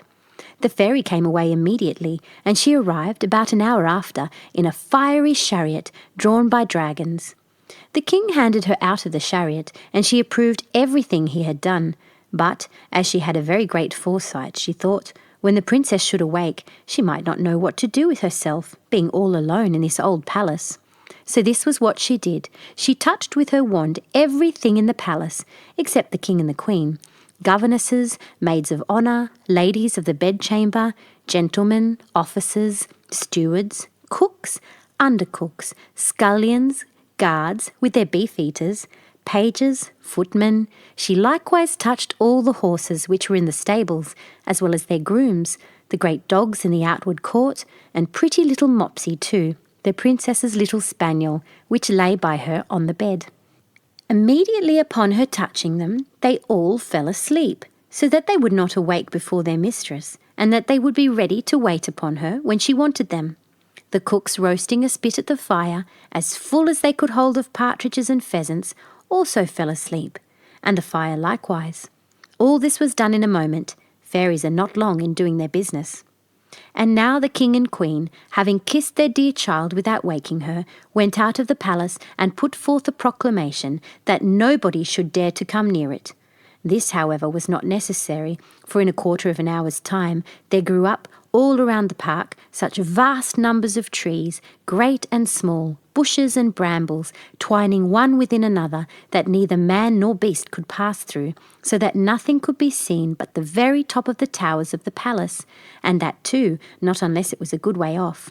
Nobody doubted but the fairy, in doing this, gave a sample of her art, so that the princess, while she continued sleeping, might have nothing to fear from any curious people. When 100 years were gone and past, the son of the king then reigning, and who was of another family from that of the sleeping princess, being gone a-hunting on that side of the country, asked what were those towers which he saw in the middle of a great thick wood. Everyone answered according as they had heard. Some said that it was a ruinous old castle haunted by spirits. Others, that all the sorcerers and witches of the country kept there their Sabbath, or night's meeting. The common opinion was that an ogre lived there, and that he carried thither all the little children he could catch, that he might eat them up at his leisure, without anybody's being able to follow him, as having himself only the power to pass through the wood. The prince was at a stand, not knowing what to believe, when a very aged countryman spoke to him. "May it please your Royal Highness, it is now above 50 years since I heard my father, who had heard my grandfather, say that there then was in this castle a princess, the most beautiful was ever seen, and that she must sleep there 100 years, and should be awaked by a king's son, for whom she was reserved." The young prince was all on fire at these words, believing, without a moment's doubt, that he could put an end to this rare adventure, and pushed on by love and honour, resolved that moment to look into it. Scarce had he advanced towards the wood, when all the great trees, the bushes and brambles, gave way of themselves to let him pass through. He walked up to the castle, which he saw at the end of a large avenue, which he went into. And what a little surprise to him was that he saw none of his people could follow him, because the trees closed again as soon as he had passed through them. However, he did not cease from continuing his way. A young and amorous prince is always valiant. He came into a spacious outward court, where everything he saw might have frozen up the most fearless person with horror. There reigned over all a most frightful silence. The image of death everywhere showed itself, and there was nothing to be seen but stretched out bodies of men and animals, all seeming to be dead. He, however, very well knew by the ruby faces and pimpled nose of the beef-eaters that they were only asleep, and their goblets, wherein still remained some drops of wine, showed plainly that they fell asleep in their cups. He then crossed a court paved with marble, went up the stairs, and came into the guard chamber, where the guards were standing in their ranks with their muskets upon their shoulders and snoring as loud as they could. After that he went through several rooms full of gentlemen and ladies, all asleep, some standing, others sitting. At last he came into a chamber all gilded with gold, where he saw upon a bed, the curtains of which were all open, the finest sight was ever beheld. A princess who appeared to be about 15 or 16 years of age, and whose bright and resplendent beauty was divine. He approached with trembling and admiration, and fell down before her upon his knees. And now, as the enchantment was at an end, the princess awaked, and looking on him with eyes more tender than of the first view might seem to admit of, she said, "Is it you, my prince? You have tarried long." The prince, charmed with these words, and much more with the manner in which they were spoken, knew not how to show his joy and gratitude. He assured her that he loved her better than he did himself. His discourse was not well connected, but it pleased her all the more. It had little eloquence, but a great deal of love. He was more at a loss than she, and we need not wonder at it. She had a long time to think on what to say to him, for it is very probable, though history mentions nothing of it, that the good fairy, during so long a sleep, had entertained her with pleasant dreams. In short, when they talked 4 hours together, they had not said half of what they had to say. In the meanwhile, all the palace awakened. Everyone thought upon their particular business, and as all of them were not in love, they were ready to die for hunger. The chief lady of honour, being as sharp-set as the other folks, grew very impatient, and told the princess aloud how hungry she was, so that supper was served up. The prince helped the princess to rise. She was entirely dressed, and very magnificently, but his Royal Highness took care not to tell her that she was dressed like his great-grandmother, and had a point band peeping over a high collar. She looked not a bit the less beautiful and charming for all that. They went into the great hall of looking-glasses, where they supped, and were served by the princess's officers. The violins and hautboys played old tunes, but very excellent, though it was now above 100 years since they had been played, and after supper, without losing any time, the Lord Almoner married them in the chapel of the castle, and the chief lady of honour drew the curtains. They had but very little sleep. The princess had no occasion, and the prince left her next morning to return into the city, where his father must have been anxious on his account. The prince told him that he lost his way in the forest, as he was hunting, and that he had lain at the cottage of a collier, who gave him cheese and brown bread. The king, his father, who was of an easy disposition, believed him, But his mother could not be persuaded this was true, and seeing that he went almost every day a-hunting, and that he always had some excuse ready when he had laid out 3 or 4 nights together, she no longer doubted he had some little amour, for he lived with the princess above 2 whole years, and had by her 2 children, the eldest of which was a daughter named Aurora, and the youngest, who was a son, they called Day, because he was even handsomer and more beautiful than his sister. The queen said more than once to her son, in order to bring him to speak freely to her, that a young man must take his pleasure, but he never dared to trust her with his secret. He feared her, though he loved her, for she was of the race of the ogres, and the king would never have married her had it not been for her vast riches. It was even whispered about the court that she had ogreish inclinations, and that, whenever she saw little children passing by, she had all the difficulty in the world to refrain from falling upon them and eating them up. And so the prince would never tell her one word. But when the king was dead, which happened about 2 years afterwards, and he saw himself lord and master, he openly declared his marriage, and he went in great ceremony to fetch his queen from the castle. They made a magnificent entry into the capital city, she riding between her 2 children.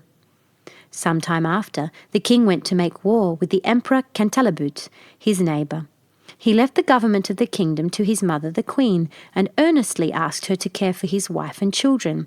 He was like to be at war all the summer, and as soon as he departed, the queen mother sent her daughter-in-law and her children to a country house among the woods, that she might with more ease gratify her horrible longing to eat them. "I will have it so," replied the queen, "and will eat her with a sauce robert." Some few days afterwards she went there herself, and said to her clerk of the kitchen, "I have a mind to eat little Aurora for my dinner tomorrow." "Ah, madam," cried the clerk of the kitchen. "I will have it so," replied the queen, and this she spoke in the tone of an ogress who had a strong desire to eat fresh meat, "and I will eat her with a sauce robert." This is a French sauce made with onions shredded and boiled tender in butter, to which is added vinegar, mustard, salt, pepper, and a little wine. The poor man, knowing very well that he must not play tricks with ogresses, took his great knife and went up into little Aurora's chamber. She was then 4 years old, and came up to him jumping and laughing, to take him about the neck and ask him for some sugar candy. Upon which he began to weep, and the great knife fell out of his hand, and he went into the backyard and killed a little lamb, and dressed it with such good sauce that his mistress assured him she had never eaten anything so good in her life. He had at the same time taken up little Aurora and carried her to his wife, to conceal her in the lodging he had at the end of the courtyard. About 8 days afterwards, the wicked queen said to the clerk of the kitchen, "I will sup upon little Day." He answered not a word, being resolved to cheat her, as he had done before. He went to find out little Day, and saw him with a little foil in his hand, with which he was fencing with a great monkey, the child being then only 3 years of age. He took him up in his arms, and carried him to his wife, that she might conceal him in her chamber, along with his sister, and in the room of little Day cooked up a young kid very tender, which the ogress found to be wonderfully good. This was hitherto almighty well, but one evening the wicked queen said to her clerk of the kitchen, "I will eat the queen with the same sauce I had with her children." It was now that the poor clerk of the kitchen despaired of being able to deceive her. The young queen was turned of 20, not reckoning the 100 years she had been asleep. Her skin was somewhat tough, though very fair and white, and how to find in the yard a beast so firm was what puzzled him. He took then a resolution that he might save his own life, to cut the queen's throat, and going up into her chamber, with intent to do it at once, he put himself into as great a fury as he could possibly, and came into the young queen's room with his dagger in his hand. He would not, however, surprise her, but told her, with a great deal of respect, the orders he had received from the queen mother. Do it," she said, stretching out her neck. "Execute your orders, and then I shall go and see my children, my poor children, whom I so much and so tenderly loved." For she thought them dead ever since they had been taken away without her knowledge. "No, no, madam," cried the poor clerk of the kitchen, all in tears. "You shall not die, and yet you shall see your children again, but it must be in my lodgings, where I have concealed them, and I shall deceive the queen once more by giving her in your stead a young hind." Upon this he forthwith conducted her to his chamber, where, leaving her to embrace her children and cry along with them, he went and dressed a hind, which the queen had for her supper, and devoured it with the same appetite as if it had been the young queen. Exceedingly was she delighted with her cruelty, and she had invented a story to tell the king at his return how ravenous wolves had eaten up the queen his wife and her 2 children. One evening, as she was, according to her custom, rambling around the courts and yards of the palace to see if she could smell any fresh meat, she heard, in a ground room, little Day crying, for his mamma was going to whip him because he had been naughty, and she heard at the same time little Aurora begging pardon for her brother. The ogress presently knew the voice of the queen and her children, and being quite mad that she had been thus deceived, she commanded next morning, by break of day, with a most horrible voice which made everybody tremble, that they should bring into the middle of the large court a large tub, which she caused to be filled with toads, vipers, snakes, and all sorts of serpents, in order to have thrown into it the queen and her children, the clerk of the kitchen, his wife and maid, all whom she had given orders should be brought there with their hands tied behind them. They were brought out accordingly, and the executioners were just going to throw them into the tub when the king, who was not so soon expected, entered the court on horseback, for he came post, and asked with the utmost astonishment what was the meaning of that horrible spectacle. No one dared tell him, when the ogress, all enraged to see what had happened, threw herself head foremost into the tub, and was instantly devoured by the ugly creatures she had ordered to be thrown into it for others. The king could not help but be very sorry, for she was his mother, but he soon comforted himself with his beautiful wife and his pretty children. The end.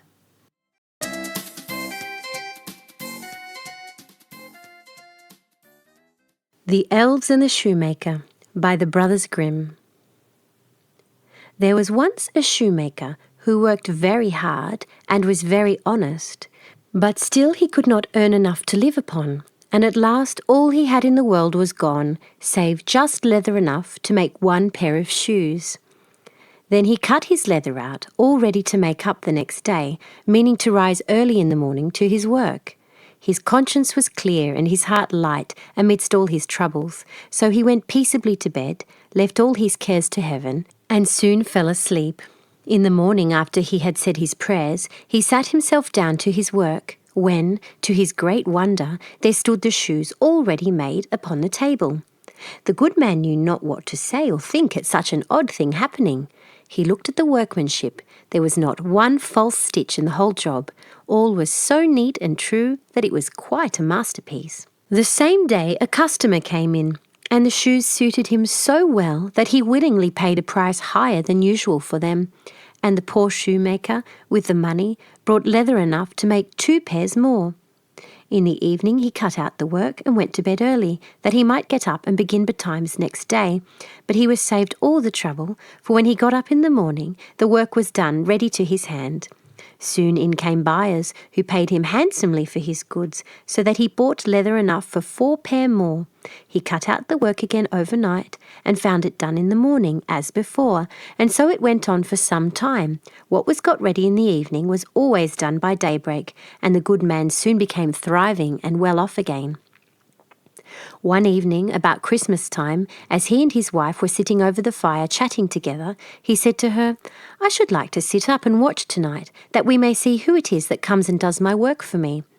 The wife liked the thought, so they left a light burning and hid themselves in the corner of the room behind a curtain that was hung up there, and watched what would happen. As soon as it was midnight, there came in 2 little naked dwarfs, and they sat themselves upon the shoemaker's bench, took up all the work that was cut out, and began to ply with their little fingers, stitching and rapping and tapping away at such a rate that the shoemaker was all wonder, and could not take his eyes off them. And on they went, till the job was quite done, and the shoes stood ready for use upon the table. This was long before daybreak, and then they bustled away as quick as lightning. The next day the wife said to the shoemaker, "These little wights have made us rich, and we ought to be thankful to them, and do them a good turn if we can. I am quite sorry to see them run about as they do, and indeed it is not very decent, for they have nothing upon their backs to keep off the cold. I'll tell you what, I will make each of them a shirt and a coat and a waistcoat and a pair of pantaloons into the bargain, and you do make them each a little pair of shoes." The thought pleased the good cobbler very much, and one evening, when all the things were ready, they laid them on the table instead of the work that they used to cut out, and then went and hid themselves to watch what the little elves would do. About midnight in they came, dancing and skipping, hopped around the room, and then went to sit down to their work as usual. But when they saw the clothes lying for them, they laughed and chuckled and seemed mightily delighted. Then they dressed themselves in the twinkling of an eye, and danced and capered and sprang about, as merry as could be, till at last they danced out of the door and away over the green. The good couple saw them no more, but everything went well with them from that time forward, and as long as they lived. The end.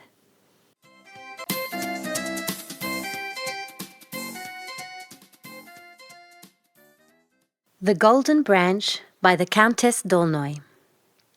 Once upon a time there was a king who was so morose and disagreeable that he was feared by all his subjects, and with good reason, as for the most trifling offences he would have them punished. This King Grumpy, as he was called, had one son, who was as different from his father as he could possibly be. No prince equalled him in cleverness and kindness of heart, but unfortunately he was most terribly ugly. He had crooked legs and squinting eyes, a large mouth all on one side, and a hunchback. Never was there a beautiful soul in such a frightful little body, but in spite of his appearance, everybody loved him. The Queen, his mother, called him Curlicue, because it was a name she rather liked, and it seemed to suit him. King Grumpy, who cared a great deal more for his own grandeur than for his son's happiness, wished to betroth the prince to the daughter of a neighbouring king, whose great estates joined his own, for he thought that this alliance would make him more powerful than ever. And as for the princess, she would do very well for Prince Curlicue, for she was as ugly as himself. Indeed, though she was the most amiable creature in the world, there was no concealing the fact that she was frightful, and so lame that she always went about with a crutch, and people called her Princess Cabbage Stalk. The king, having asked for and received a portrait of this princess, had it placed in his great hall under a canopy, and sent for Prince Curlicue, to whom he said that as this was the portrait of his future bride, he hoped the prince found it charming. The prince, after one glance at it, turned away with a disdainful air, which greatly offended his father. "Am I to understand that you are not pleased?" he said, very sharply. "No, sire," replied the prince. "How could I be pleased to marry an ugly, lame princess?" "Certainly it is becoming in you to object to that," said King Grumpy, "since you are ugly enough to frighten anyone yourself."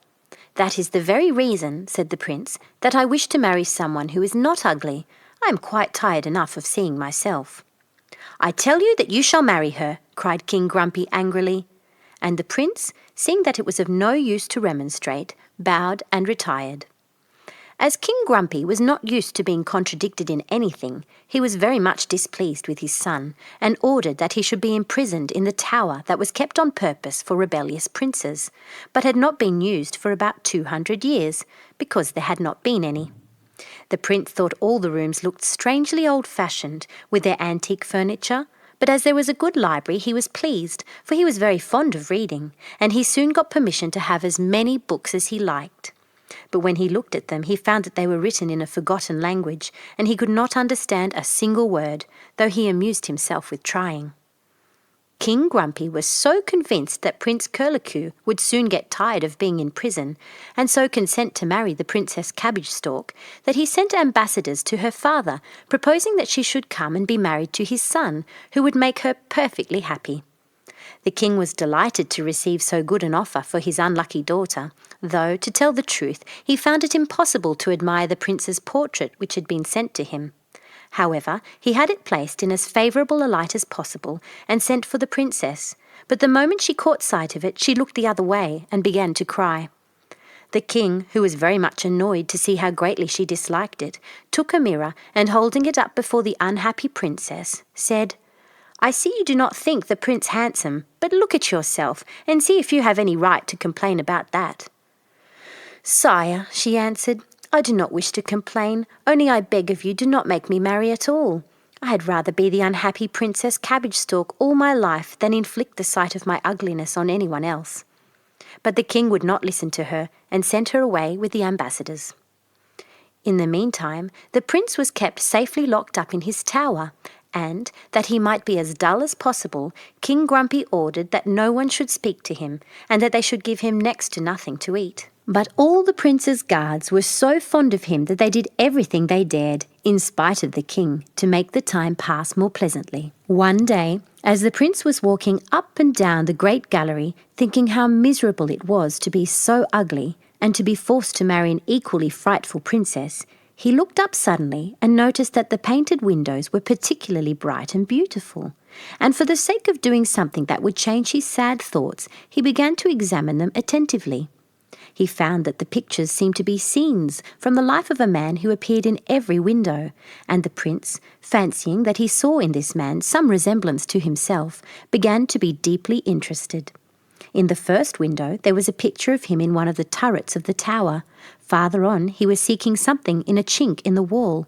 In the next picture he was opening an old cabinet with a golden key, and so it went on through numbers of scenes, and presently the prince noticed that another figure occupied the most important place in each scene, and this time it was a tall, handsome young man.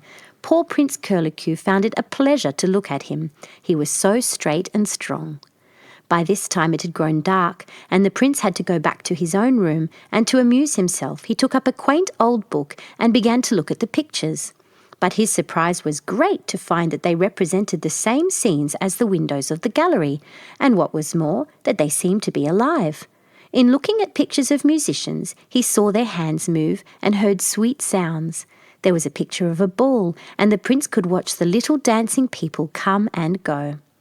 He turned a page, and there was an excellent smell of a savoury dinner, and one of the figures who sat at the feast looked at him and said, "We drink your health, Curlicue. Try to give us our queen again, for if you do, you will be rewarded. If not, it will be the worse for you."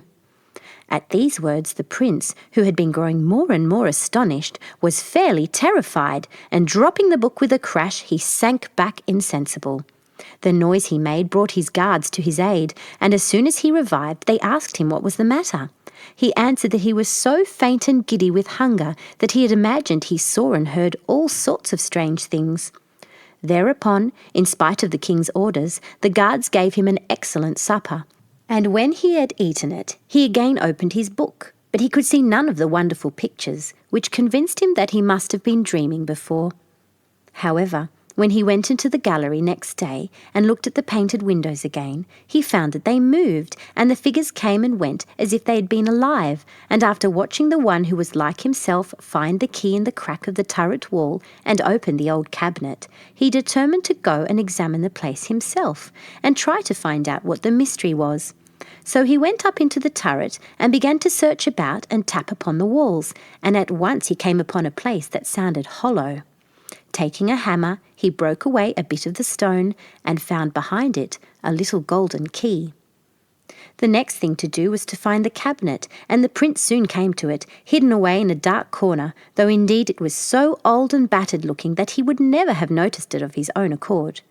At first he could not see any keyhole, but after a careful search he found one hidden in the carving, and the golden key just fitted it. So the prince gave it a vigorous turn, and the doors flew open.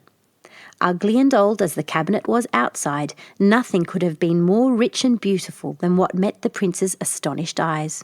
Every drawer was made of crystal, of amber, or of some precious stone, and was quite full of every kind of treasure. Prince Curlicue was delighted. He opened one after another until at last he came to one tiny drawer which contained only an emerald key. "I believe that this must open that little golden door in the middle," said the prince to himself, and he fitted in the little key and turned it. The tiny door swung back, and a soft crimson light gleamed over the whole cabinet. The prince found that it proceeded from an immense glowing carbuncle made into a box, which lay before him. He lost no time in opening it, but what was his horror when he found that it contained a man's hand, which was holding a portrait. His first thought was to put back the terrible box and fly from the turret, but a voice in his ear said, "This hand belonged to one whom you can help and restore. Look at this beautiful portrait, the original of which was the cause of all my misfortunes, and if you wish to help me, go without a moment's delay to the great gallery. Notice where the sun's rays fall most brightly, and if you seek there, you will find my treasure." The voice ceased, and though the prince in his bewilderment asked various questions, he received no answer. So he put back the box and locked the cabinet up again, and, having replaced the key in the crack of the wall, hastened down to the gallery. When he entered it, all the windows shook and clattered in the strangest way, but the prince did not heed them. He was looking so carefully for the place where the sun shone most brightly, and it seemed to him that it was upon the portrait of a most splendidly handsome young man. He went up and examined it, and found that it rested against the ebony and gold panelling, just like any of the other pictures in the gallery. He was puzzled, not knowing what to do next, until it occurred to him to see if the windows would help him, and looking at the nearest, he saw a picture of himself lifting the picture from the wall. The prince took the hint, and lifting aside the picture without difficulty, found himself in a marble hall adorned with statues. From this he passed on through numbers of splendid rooms, until at last he reached one of all, hung with blue gauze.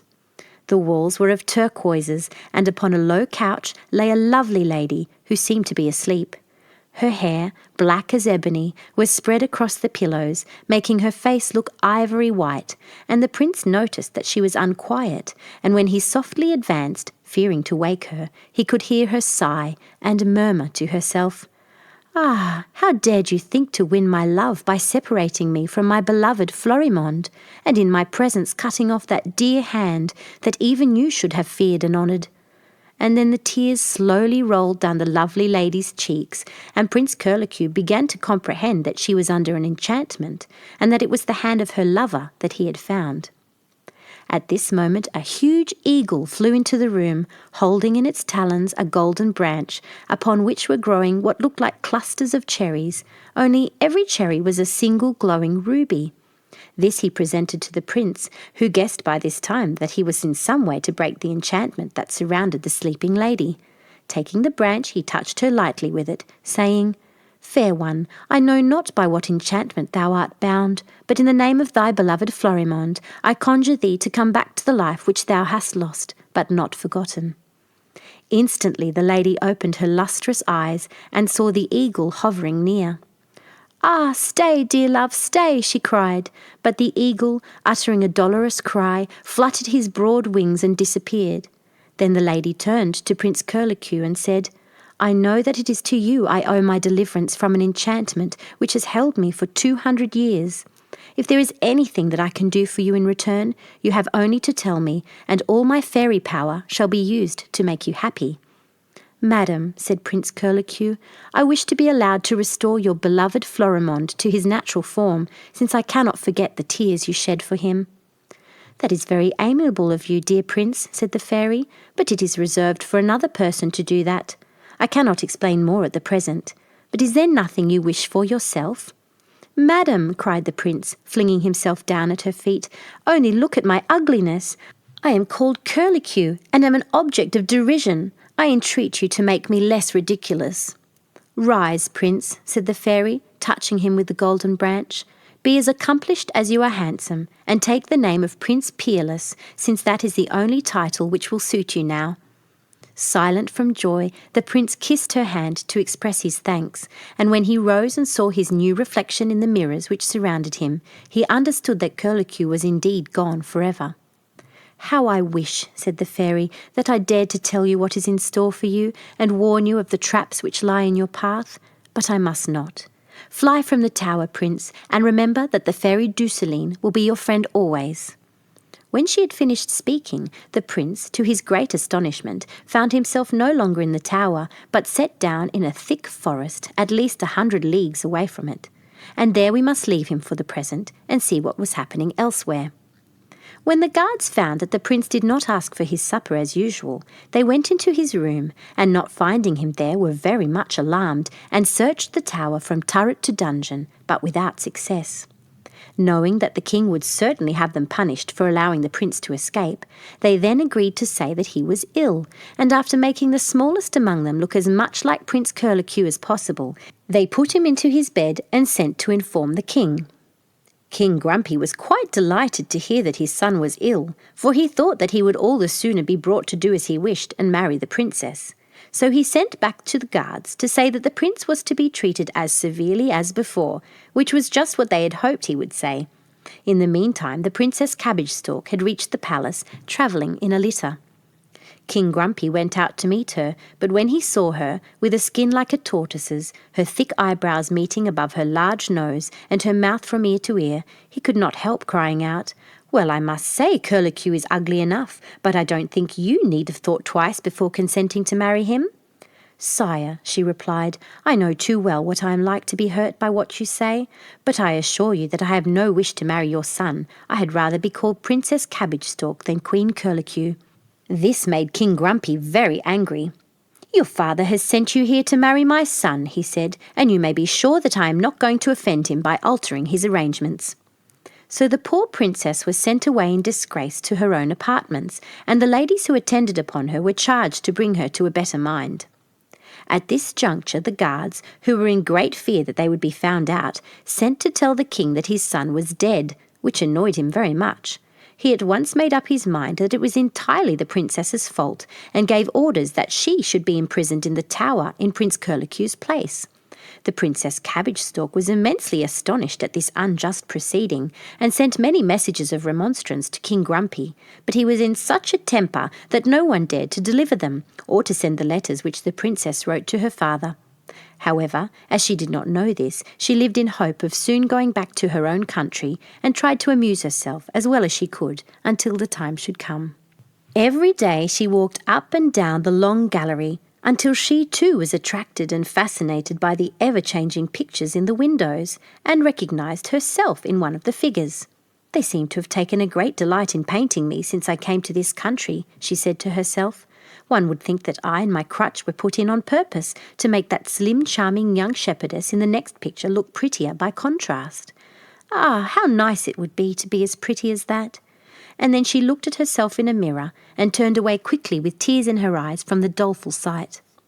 All at once she became aware that she was not alone, for behind her stood a tiny old woman in a cap who was as ugly again as herself and quite as lame.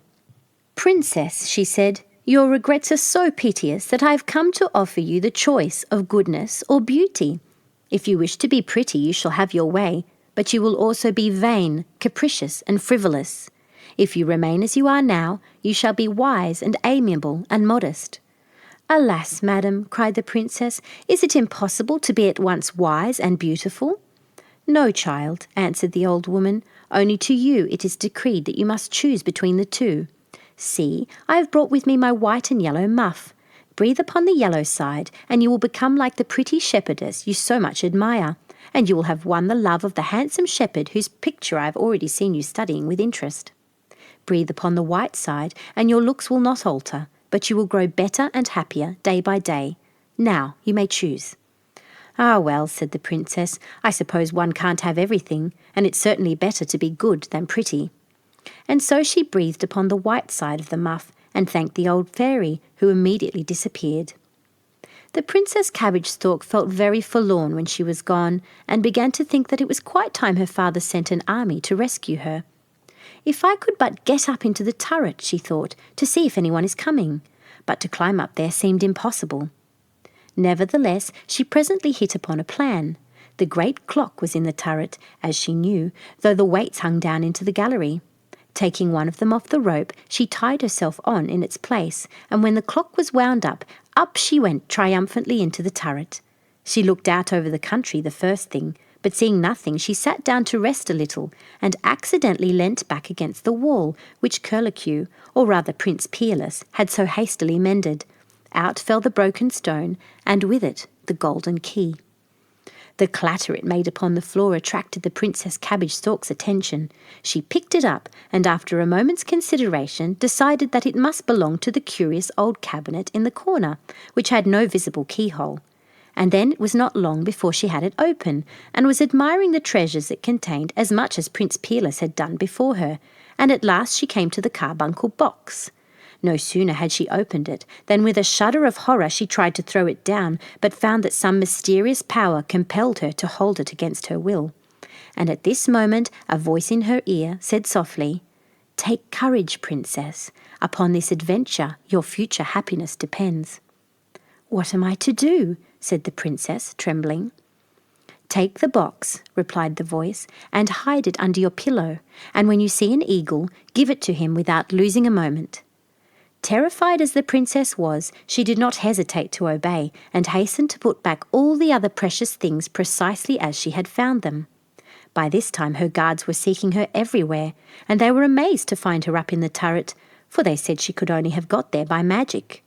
For 3 days nothing happened, but at last in the night the Princess heard something flutter against her window, and drawing back her curtains, she saw in the moonlight that it was an eagle. Limping across at her utmost speed, she threw the window open, and the great eagle sailed in, beating with his wings for joy. The Princess lost no time in offering it the carbuncle box, which it grasped in its talons, and instantly disappeared, leaving in its place the most beautiful prince she had ever seen, who was splendidly dressed and wore a diamond crown. "Princess," said he, "for 200 years has a wicked enchanter kept me here. We both loved the same fairy, but she preferred me.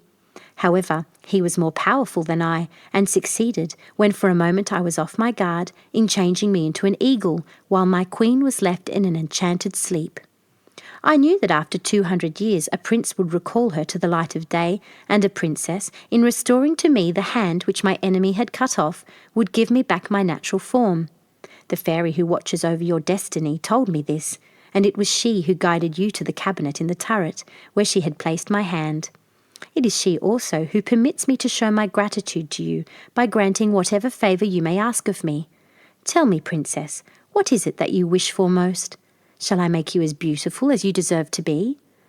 "Oh, if only you would!" cried the Princess, and at the same moment she heard a quick cracking in all her bones. She grew tall and straight and pretty, with eyes like shining stars and skin as smooth as silk. "Oh, wonderful! Can this really be my poor little self?" she exclaimed, looking down in amazement at her tiny worn-out crutch as it lay upon the floor. "Indeed, Princess," replied Florimond, "it is yourself, but you must have a new name, since the old one does not suit you now. Be called Princess Sunbeam, for you are bright and charming enough to deserve the name." And so saying, he disappeared, and the Princess, without knowing how she got there, found herself walking under shady trees by a clear river. Of course, the first thing she did was to look at her own reflection in the water, and she was extremely surprised to find that she was exactly like the shepherdess who she had so much admired, and wore the same white dress and flowery wreath that she had seen in the painted windows. To complete the resemblance, her flock of sheep appeared, grazing round her, and she found a gay crook adorned with flowers upon the bank of the river. Quite tired out by so many new and wonderful experiences, the Princess sat down to rest at the foot of a tree, and there she fell fast asleep. Now it happened that it was in this very country that Prince Peerless had been set down, and while the Princess Sunbeam was still sleeping peacefully, he came strolling along in search of a shady pasture for his sheep. The moment he caught sight of the Princess, he recognised her as the charming shepherdess whose picture he had seen so often in the tower, and as she was far prettier than he had remembered, he was delighted that chance had led him this way. He was still watching her admiringly when the Princess opened her eyes, and as she also recognised him, they were soon great friends. The Princess asked Prince Peerless, as he knew the country better than she did, to tell her of some peasant who would give her a lodging, and he said he knew of a very old woman whose cottage would be the very place for her, it was so nice and so pretty. So they went there together, and the Princess was charmed with the old woman and everything belonging to her. Supper was soon spread for her under a shady tree, and she invited the prince to share the cream and brown bread which the old woman provided.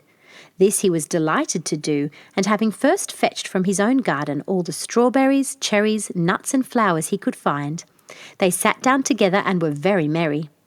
After this they met every day as they guarded their flocks, and were so happy that Prince Peerless begged the princess to marry him, so that they might never be parted again. Now, though the Princess Sunbeam appeared to be only a poor shepherdess, she never forgot that she was a real princess, and she was not at all sure that she ought to marry a humble shepherd, though she knew she would like to do so very much. So she resolved to consult an enchanter, of whom she had heard a great deal since she had been a shepherdess, and without saying a word to anybody, she set out to find the castle in which he lived with his sister, who was a powerful fairy. The way was long and lay through a thick wood, where the princess heard strange voices calling to her from every side, but she was in such a hurry that she stopped for nothing, and at last she came to the courtyard of the enchanter's castle. The grass and briars were growing as high as if it were 100 years since anyone had set foot there, but the princess got through at last, though she gave herself a good many scratches by the way. And then she went into a dark, gloomy hall, where there was but one tiny hole in the wall through which the daylight could enter. The hangings were all of bats' wings, and from the ceiling hung 12 cats, who filled the hall with their ear-piercing yells. Upon the long table 12 mice were fastened by the tail, and just in front of each one's nose, but quite beyond its reach, lay a tempting morsel of fat bacon. So the cats could always see the mice, but could not touch them, and the hungry mice were tormented by the sight and smell of the delicious morsels which they could never seize. The princess was looking at the poor creatures in dismay, when the enchanter suddenly entered, wearing a long black robe and with a crocodile upon his head. In his hand he carried a whip made of 20 long snakes, all alive and writhing, and the princess was so terrified at the sight that she heartily wished she had never come. Without saying a word, she ran to the door, but it was covered with a thick spider's web, and when she broke it, she found another and another and another. In fact, there was no end to them. The princess's arms ached with tearing them down, and yet she was no nearer to getting out, and the wicked enchanter behind her laughed maliciously. At last he said, "You might spend the rest of your life over that without doing any good. But as you are young and quite the prettiest creature I've seen for a long time, I will marry you, if you like that, and I will give you those cats and those mice that you see there for your own. They are princes and princesses who have happened to offend me. They used to love one another as much as they now hate one another. Aha! It's a pretty little revenge to keep them like that." "Oh, if only you would change me into a mouse too," cried the princess. "Oh, so you won't marry me?" said he. "Little simpleton, you should have everything heart could desire." "No, indeed, nothing should make me marry you. In fact, I don't think I shall ever love anyone," cried the princess. "In that case," said the enchanter, touching her, "you had better become a particular kind of creature that is neither fish nor fowl. You shall be light and airy and green as the grass you live in. Off with you, Madam Grasshopper." And the princess, rejoicing to find herself free once more, skipped out into the garden, the prettiest little green grasshopper in the world. But as soon as she was safely out, she began to be rather sorry for herself. "Ah, Florimond," she sighed, "is this the end of your gift? Certainly beauty is short-lived, and this funny little face and a green crepe dress a comical end to it. I'd better have married my amiable shepherd. It must be for my pride that I am condemned to be a grasshopper, and sing day and night in the grass by this brook, when I feel far more inclined to cry." In the meantime, Prince Peerless had discovered the princess's absence, and was lamenting over it by the river's brim, when suddenly he became aware of the presence of a little old woman. She was quaintly dressed in a ruff and farthingale, and a velvet hood covered her snow-white hair. "You seem sorrowful, my son," she said. "What is the matter?" "Alas, mother," answered the prince, "I have lost my sweet shepherdess, but I am determined to find her again, though I should have to traverse the whole world in search of her." "Go that way, my son," said the old woman, pointing towards the path that led to the castle. "I have an idea that you will soon overtake her." The prince thanked her heartily and set out. As he met with no hindrance, he soon reached the enchanted wood which surrounded the castle, and there he thought he saw the Princess Sunbeam gliding before him among the trees. Prince Peerless hastened after her at the top of his speed, but he could not get any nearer, and then he called to her, "Sunbeam, my darling, only wait for me a moment." But the phantom did but fly the faster, and the prince spent the whole day in this vain pursuit. When night came, he saw the castle before him all lighted up, and as he imagined that the princess must be in it, he made haste to get there too. He entered without difficulty, and in the hall the terrible old fairy met him. She was so thin that the light shone through her, and her eyes glowed like lamps. Her skin was like a shark's, her arms were thin as lathes, and her fingers like spindles. Nevertheless, she wore rouge and patches, a mantle of silver brocade, and a crown of diamonds, and her dress was covered with jewels and green and pink ribbons. "At last you have come to see me, Prince," she said. "Don't waste another thought upon that little shepherdess, who is unworthy of your notice. I am the Queen of the Comets, and can bring you great honour if you will marry me." "Marry you, madam?" cried the prince in horror. "No, I will never consent to that." Thereupon the fairy, in a rage, gave 2 strokes of her wand and filled the gallery with horrible goblins, against whom the prince had to fight for his life. Though he had only his dagger, he defended himself so well that he escaped without any harm, and presently the old fairy stopped the fray and asked the prince if he was still of the same mind. When he answered firmly that he was, she called up the appearance of the Princess Sunbeam to the other end of the gallery and said, "You see your beloved there? Take care what you are about, for if you again refuse to marry me, she shall be torn in pieces by 2 tigers." The prince was distracted, for he fancied he heard his dear shepherdess weeping and begging him to save her. In despair he cried out, "O fairy Douceline, have you abandoned me after so many promises of friendship? Help! Help us now!" Immediately a soft voice said in his ear, "Be firm, happen what may, and seek the golden branch." Thus encouraged, the prince persevered in his refusal, and at length the old fairy in a fury cried, "Get out of my sight, obstinate prince! Become a cricket!" And instantly the handsome Prince Peerless became a poor little black cricket, whose only idea would have been to find himself a cosy cranny behind some blazing hearth, if he had not luckily remembered the fairy Douceline's injunction to seek the golden branch. So he hastened to depart from the fatal castle, and sought shelter in a hollow tree, where he found a forlorn-looking little grasshopper crouching in a corner, too miserable to sing. Without in the least expecting an answer, the prince asked it, "And where may you be going, Gamma Grasshopper?" "Where are you going yourself, Gaffer Cricket?" replied the grasshopper. "What? Can you speak?" said he. "Why should I not speak as well as you? Isn't a grasshopper as good as a cricket?" said she. "I can talk because I was a prince," said the cricket. "And for that very same reason I ought to be able to talk more than you, for I was a princess," replied the grasshopper. "Then you have met with the same fate as I have," said he. "But where are you going now? Cannot we journey together?" "I seemed to hear a voice in the air which said, 'Be firm, happen what may, and seek the golden branch,'" answered the grasshopper. "And I thought the command must be for me, so I started at once, though I don't know the way." At this moment their conversation was interrupted by 2 mice, who, breathless from running, flung themselves headlong through a hole into the tree, nearly crushing the grasshopper and the cricket, though they got out of the way as fast as they could and stood up in a dark corner. "Ah, madam," said the fatter of the 2, "I have such a pain in my side from running so fast. How does your highness find yourself?" "I have pulled my tail off," replied the younger mouse, "but as I should still be on the sorcerer's table unless I had, I do not regret it. Are we pursued, think you? How lucky we were to escape!" "I only trust that we may escape cats and traps and reach the golden branch soon," said the fat mouse. "You know the way then?" said the other. "Oh dear, yes, as well as the way to my own house, madam. This golden branch is indeed a marvel. A single leaf from it makes one rich forever. It breaks enchantments and makes all who approach it young and beautiful. We must set out for it at the break of day." "May we have the honour of travelling with you, this respectable cricket and myself?" said the grasshopper, stepping forward. "We are also on a pilgrimage to the golden branch." The mice courteously assented, and after many polite speeches the whole party fell asleep. With the earliest dawn they were on their way, and though the mice were in constant fear of being overtaken or trapped, they reached the golden branch in safety. It grew in the midst of a wonderful garden, all the paths of which were strewn with pearls as big as peas. The roses were crimson diamonds with emerald leaves.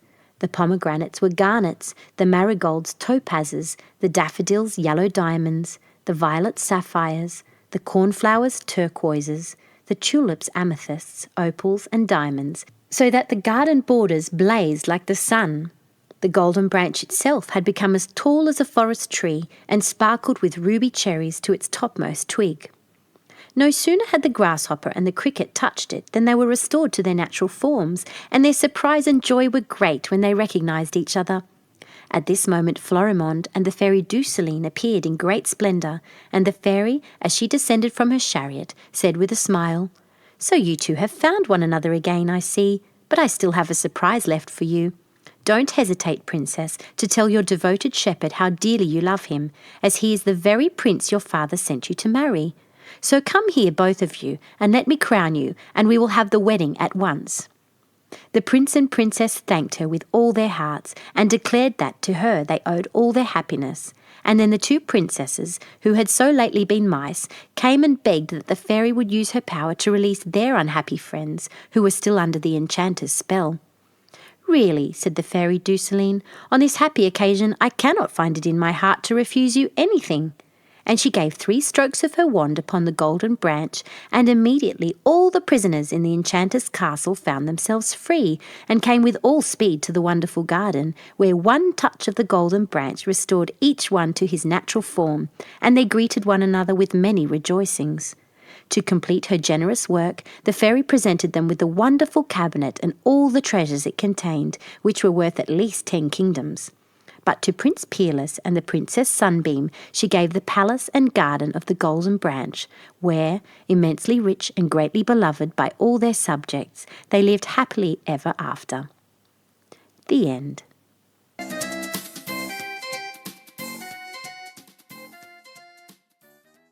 The Happy Prince by Oscar Wilde. High above the city, on a tall column, stood the statue of the Happy Prince. He was gilded all over with thin leaves of fine gold. For eyes he had 2 bright sapphires, and a large red ruby glowed on his sword hilt. He was very much admired indeed. "He is as beautiful as a weathercock," remarked one of the town councillors, who wished to gain a reputation for having artistic tastes. "Only not quite so useful," he added, fearing lest people should think him unpractical, which he really was not. "Why can't you be like the Happy Prince?" asked a sensible mother of her little boy, who was crying for the moon. "The Happy Prince never dreams of crying for anything." "I am glad there is someone in the world who is quite happy," muttered a disappointed man as he gazed at the wonderful statue. "He looks just like an angel," said the charity children as they came out of the cathedral in their bright scarlet cloaks and their clean white pinafores. "How do you know?" said the mathematical master. "You have never seen one." "Ah, but we have, in our dreams," answered the children, and the mathematical master frowned and looked very severe, for he did not approve of children dreaming. One night there flew over the city a little swallow. His friends had gone away to Egypt 6 weeks before, but he had stayed behind, for he was in love with the most beautiful reed. He had met her early in the spring as he was flying down the river after a big yellow moth, and had been so attracted by her slender waist that he had stopped to talk to her. "Shall I love you?" said the swallow, who liked to come to the point at once, and the reed made him a low bow. So he flew round and round her, touching the water with his wings and making silver ripples. This was his courtship, and it lasted all through the summer. "It is a ridiculous attachment," twittered the other swallows. "She has no money and far too many relations." And indeed the river was quite full of reeds. Then, when the autumn came, they all flew away. After they had gone, he felt lonely and began to tire of his lady love. "She has no conversation," said he, "and I am afraid that she is a coquette, for she is always flirting with the wind." And certainly, whenever the wind blew, the reed made the most graceful curtsies. "I admit that she is domestic," he continued, "but I love travelling, and my wife, consequently, should love travelling also." "Will you come away with me?" he said finally to her, but the reed shook her head. She was so attached to her home. "You have been trifling with me," he cried. "I am off to the pyramids. Goodbye," and he flew away. All day long he flew, and at night time he arrived at the city. "Where shall I put up?" he said. "I hope the town has made preparations." Then he saw the statue on the tall column. "I will put up there," he cried. "It is a fine position with plenty of fresh air." So he alighted just between the feet of the Happy Prince. I have a golden bedroom, he said softly to himself as he looked around, and he prepared to go to sleep. But just as he was putting his head under his wing, a large drop of water fell on him. "What a curious thing," he cried. "There is not a single cloud in the sky. The stars are quite clear and bright, and yet it is raining. The climate in the north of Europe is really dreadful. The reed used to like the rain, but that was merely her selfishness." Then another drop fell. "What is the use of a statue if it cannot keep the rain off?" he said. "I must look for a good chimney pot," and he determined to fly away. But before he had opened his wings, a third drop fell, and he looked up and saw— what did he see?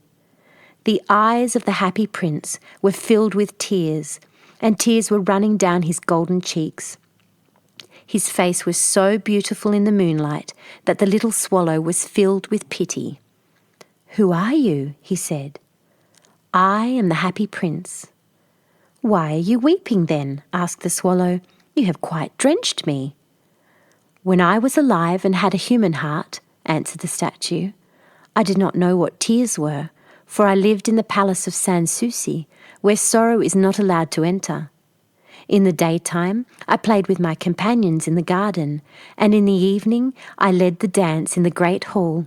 Round the garden ran a very lofty wall, but I never cared to ask what lay beyond it.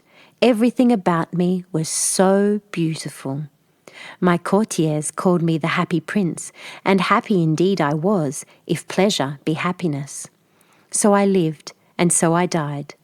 And now that I am dead, they have set me up here so high that I can see all the ugliness and all the misery of my city, and though my heart is made of lead, yet I cannot choose but weep." "What? Is he not solid gold?" said the swallow to himself. He was too polite to make any personal remarks out loud. "Far away," continued the statue in a low, musical voice, "far away in a little street there is a poorhouse. One of the windows is open, and through it I can see a woman seated at a table. Her face is thin and worn, and she has coarse red hands, all pricked by the needle, for she is a seamstress. She is embroidering passion flowers on a satin gown for the loveliest of the Queen's maids of honour to wear at the next court ball. In a bed, in the corner of the room, her little boy is lying ill. He has a fever and is asking for oranges. His mother has nothing to give him but river water, so he is crying. Swallow, swallow, little swallow, will you not bring her the ruby out of my sword hilt? My feet are fastened to this pedestal, and I cannot move." "I am waited for in Egypt," said the swallow. "My friends are flying up and down the Nile and talking to the large lotus flowers. Soon they will go to sleep in the tomb of the great king. The king is there himself in his painted coffin. He's wrapped in yellow linen and embalmed with spices. Round his neck is a chain of pale green jade, and his hands are like withered leaves." "Swallow, swallow, little swallow," said the prince, "will you not stay with me for one night and be my messenger? The boy is so thirsty, and the mother so sad." "I don't think I like boys," answered the swallow. "Last summer, when I was staying on the river, there were 2 rude boys, the miller's sons, who were always throwing stones at me. They never hit me, of course. We swallows fly far too well for that. And besides, I come of a family famous for its agility. But still, it was a mark of disrespect." But the happy prince looked so sad that the little swallow was sorry.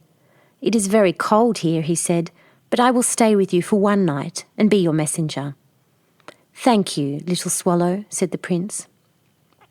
So the swallow picked out the great ruby from the prince's sword and flew away with it in his beak over the roofs of the town. He passed by the cathedral tower, where the white marble angels were sculptured. He passed by the palace and heard the sound of dancing. A beautiful girl came out onto the balcony with her lover. "How wonderful the stars are," he said to her, "and how wonderful is the power of love." "I hope my dress will be ready in time for the state ball," she answered.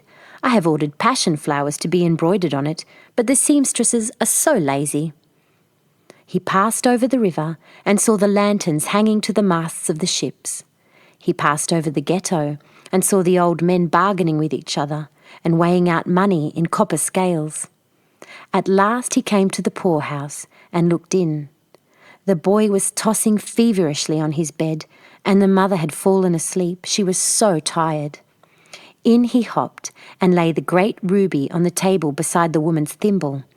Then he flew gently round the bed, fanning the boy's forehead with his wings. "How cool I feel," said the boy. "I must be getting better." And he sank into a delicious slumber. Then the swallow flew back to the happy prince and told him what he had done. "It is curious," he remarked, "but I feel quite warm now, although it is so cold." "That is because you have done a good action," said the prince. And the little swallow began to think, and then he fell asleep. Thinking always made him sleepy. When day broke, he flew down to the river and had a bath. "What a remarkable phenomenon," said the professor of ornithology as he was passing over the bridge. "A swallow in winter." And he wrote a long letter about it to the local newspaper. Everyone quoted it. It was full of so many words that they could not understand. "Tonight I go to Egypt," said the swallow, and he was in high spirits at the prospect. He visited all the public monuments and sat a long time on the top of the church steeple. Wherever he went, the sparrows chirruped and said to each other, "What a distinguished stranger!" So he enjoyed himself very much. When the moon rose, he flew back to the happy prince. "Have you any commissions for Egypt?" he cried. "I'm just starting." "Swallow, swallow, little swallow," said the prince, "will you not stay with me one night longer?" "I am waited for in Egypt," answered the swallow. "Tomorrow my friends will fly up to the second cataract. The river horse couches there amongst the bulrushes, and on a great granite throne sits the god Memnon. All night long he watches the stars, and when the morning star shines, he utters one cry of joy, and then he is silent. At noon the yellow lions come down to the water's edge to drink. They have eyes like green beryls, and their roar is louder than the roar of the cataract." "Swallow, swallow, little swallow," said the prince. "Far away across the city I see a young man in a garret. He is leaning over a desk covered with papers, and in a tumbler by his side there is a bunch of withered violets. His hair is brown and crisp, and his lips are red as a pomegranate, and he has large and dreamy eyes. He is trying to finish a play for the director of the theatre, but he is too cold to write any more. There is no fire in the grate, and hunger has made him faint." "I will wait with you one night longer," said the swallow, who really had a good heart. "Shall I take him another ruby?"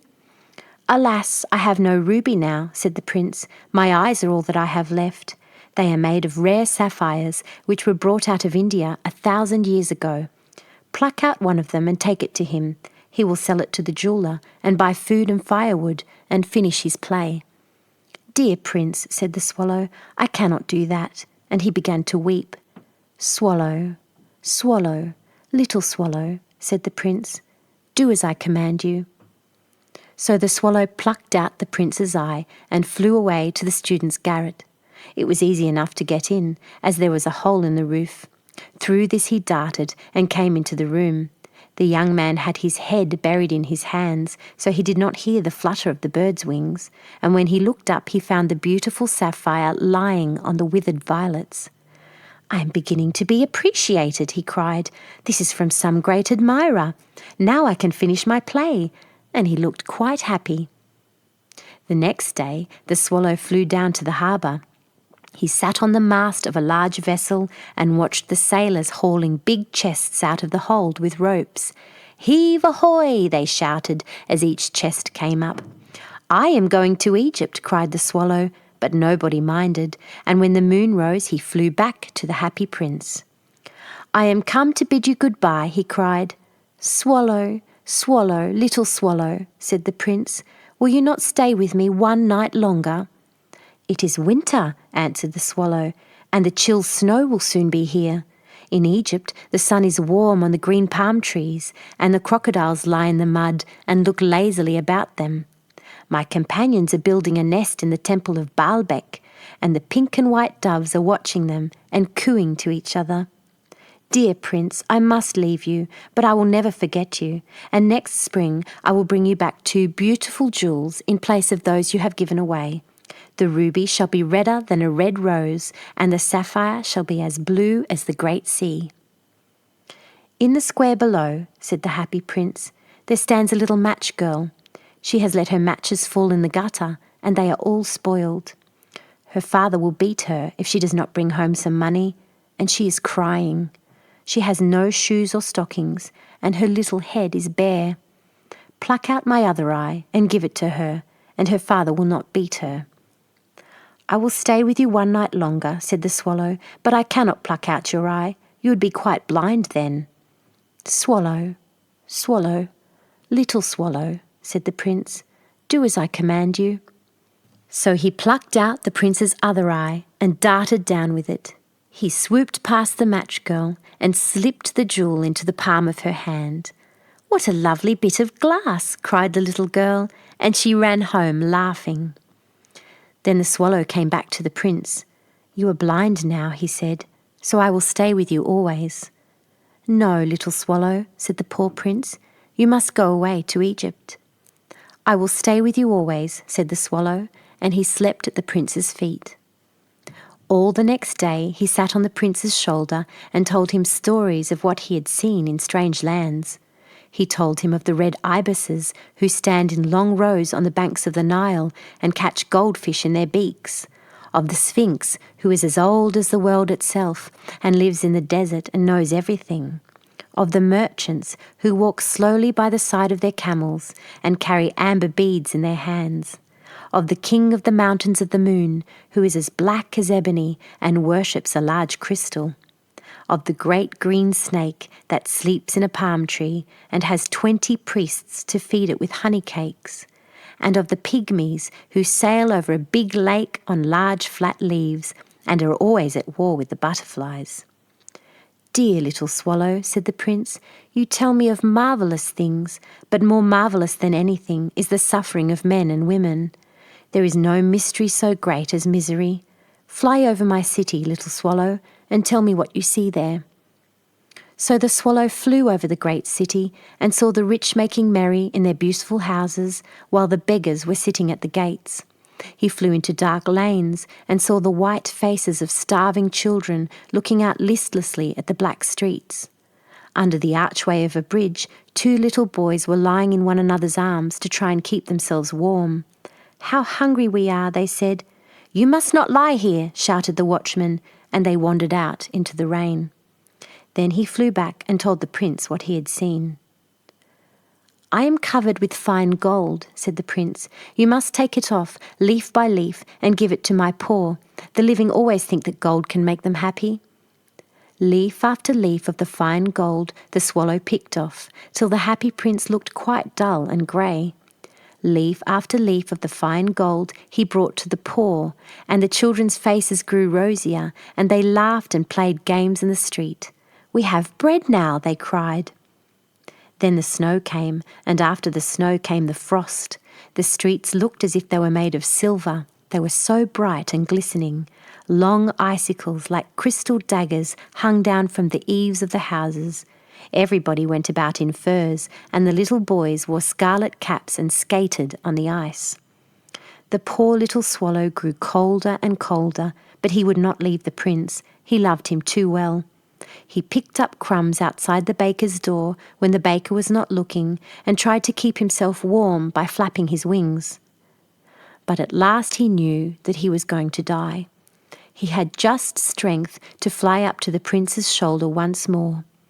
"Goodbye, dear prince," he murmured. "Will you let me kiss your hand?" "I am glad that you are going to Egypt at last, little swallow," said the prince. "You have stayed too long here, but you must kiss me on the lips, for I love you." "It is not to Egypt that I am going," said the swallow. "I am going to the house of death. Death is the brother of sleep, is he not?" And he kissed the happy prince on the lips and fell down dead at his feet. At that moment a curious crack sounded inside the statue, as if something had broken. The fact is that the leaden heart had snapped right in two. It certainly was a dreadfully hard frost. Early the next morning, the mayor was walking in the square below in company with the town councillors. As they passed the column, he looked up at the statue. "Dear me, how shabby the Happy Prince looks," he said. "How shabby indeed," cried the town councillors, who always agreed with the mayor, and they went up to look at it. "The ruby has fallen out of his sword, his eyes are gone, and he is golden no longer," said the mayor.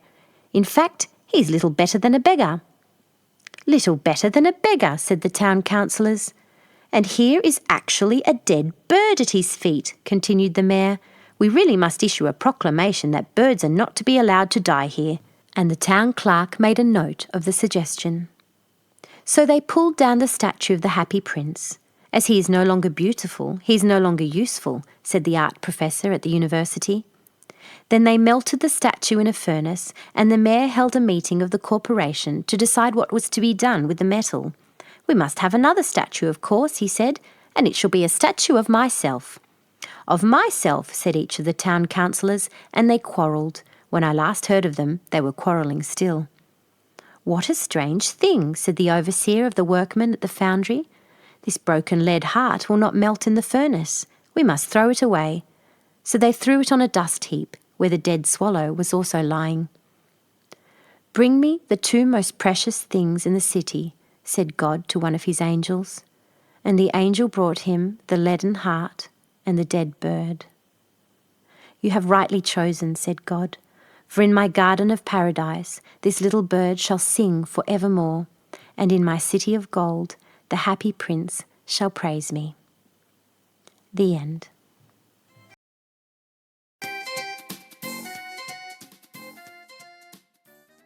The Little Mermaid by Hans Christian Andersen. Far out in the ocean, where the water is as blue as the prettiest cornflower and as clear as crystal, it is very, very deep.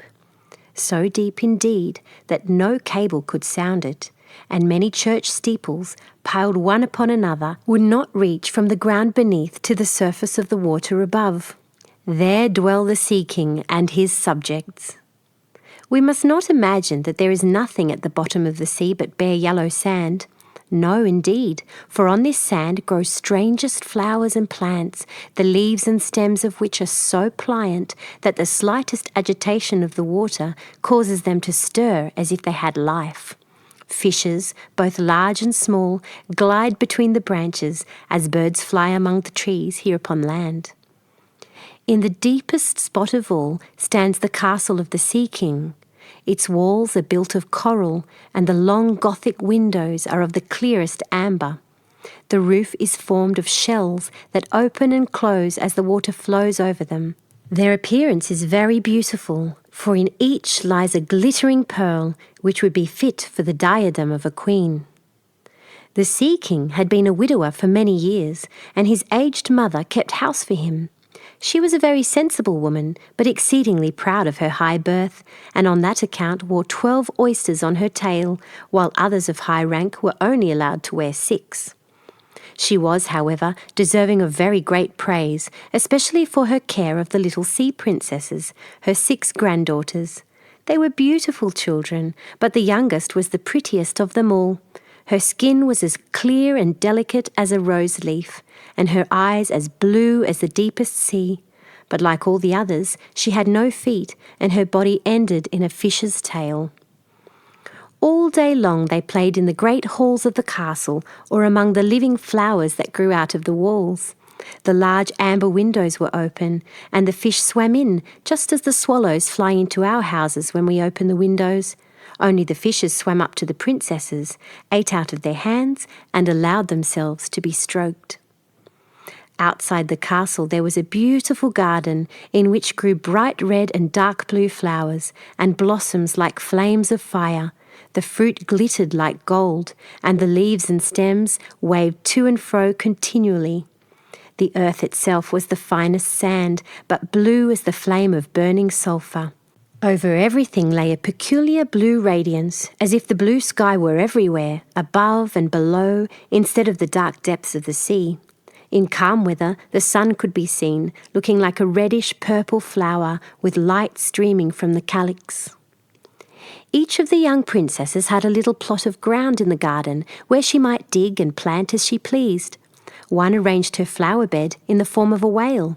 Another preferred to make hers like the figure of a little mermaid, while the youngest child made hers round like the sun, and in it grew flowers as red as his rays at sunset. She was a strange child, quiet and thoughtful. While her sisters showed delight at the wonderful things which they obtained from the wrecks of vessels, she cared only for her pretty flowers, red like the sun, and a beautiful marble statue. It was the representation of a handsome boy carved out of pure white stone which had fallen to the bottom of the sea from a wreck. She planted by the statue a rose-coloured weeping willow. It grew rapidly and soon hung its fresh branches over the statue, almost down to the blue sands. The shadows had the colour of violet and waved to and fro like the branches, so that it seemed as if the crown of the tree and the root were at play, trying to kiss each other. Nothing gave her so much pleasure as to hear about the world above the sea. She made her old grandmother tell her all she knew of the ships and of the towns, the people and the animals. To her it seemed most wonderful and beautiful to hear that the flowers of the land had fragrance, while those below the sea had none, that the trees of the forest were green, and that the fishes among the trees could sing so sweetly that it was a pleasure to listen to them. Her grandmother called the birds fishes, or the little mermaid would not have understood what was meant, for she had never seen birds. "When you have reached your 15th year," said the grandmother, "you will have permission to rise up out of the sea and sit on the rocks in the moonlight while the great ships go sailing by. Then you will see both forests and towns." In the following year, one of the sisters would be 15, but as each was a year younger than the other, the youngest would have to wait 5 years before her turn came to rise up from the bottom of the ocean to see the earth as we do. However, each promised to tell the others what she saw on her first visit and what she thought was most beautiful. Their grandmother could not tell them enough. There were so many things about which they wanted to know. None of them longed so much for her turn to come as the youngest, she who had the longest time to wait and who was so quiet and thoughtful. Many nights she stood by the open window, looking up through the dark blue water and watching the fish as they splashed about with their fins and tails. She could see the moon and stars shining faintly, but through the water they looked larger than they do to our eyes. When something like a black cloud passed between her and them, she knew that it was either a whale swimming over her head or a ship full of human beings who never imagined that a pretty little mermaid was standing beneath them, holding out her white hands towards the keel of their ship. At length the eldest was 15 and was allowed to rise to the surface of the ocean. When she returned, she had hundreds of things to talk about. But the finest thing, she said, was to lie on a sandbank in the quiet moonlit sea near the shore, gazing at the lights of the nearby town that twinkled like hundreds of stars, and listening to the sounds of music, the noise of carriages, the voices of human beings, and the merry pealing of the bells in the church steeples. Because she could not go near all these wonderful things, she longed for them all the more. Oh, how eagerly did the younger sister listen to all these descriptions.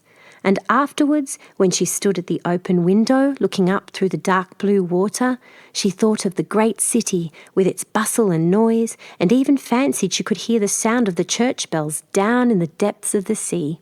In another year, the second sister received permission to rise to the surface of the water and to swim about where she pleased.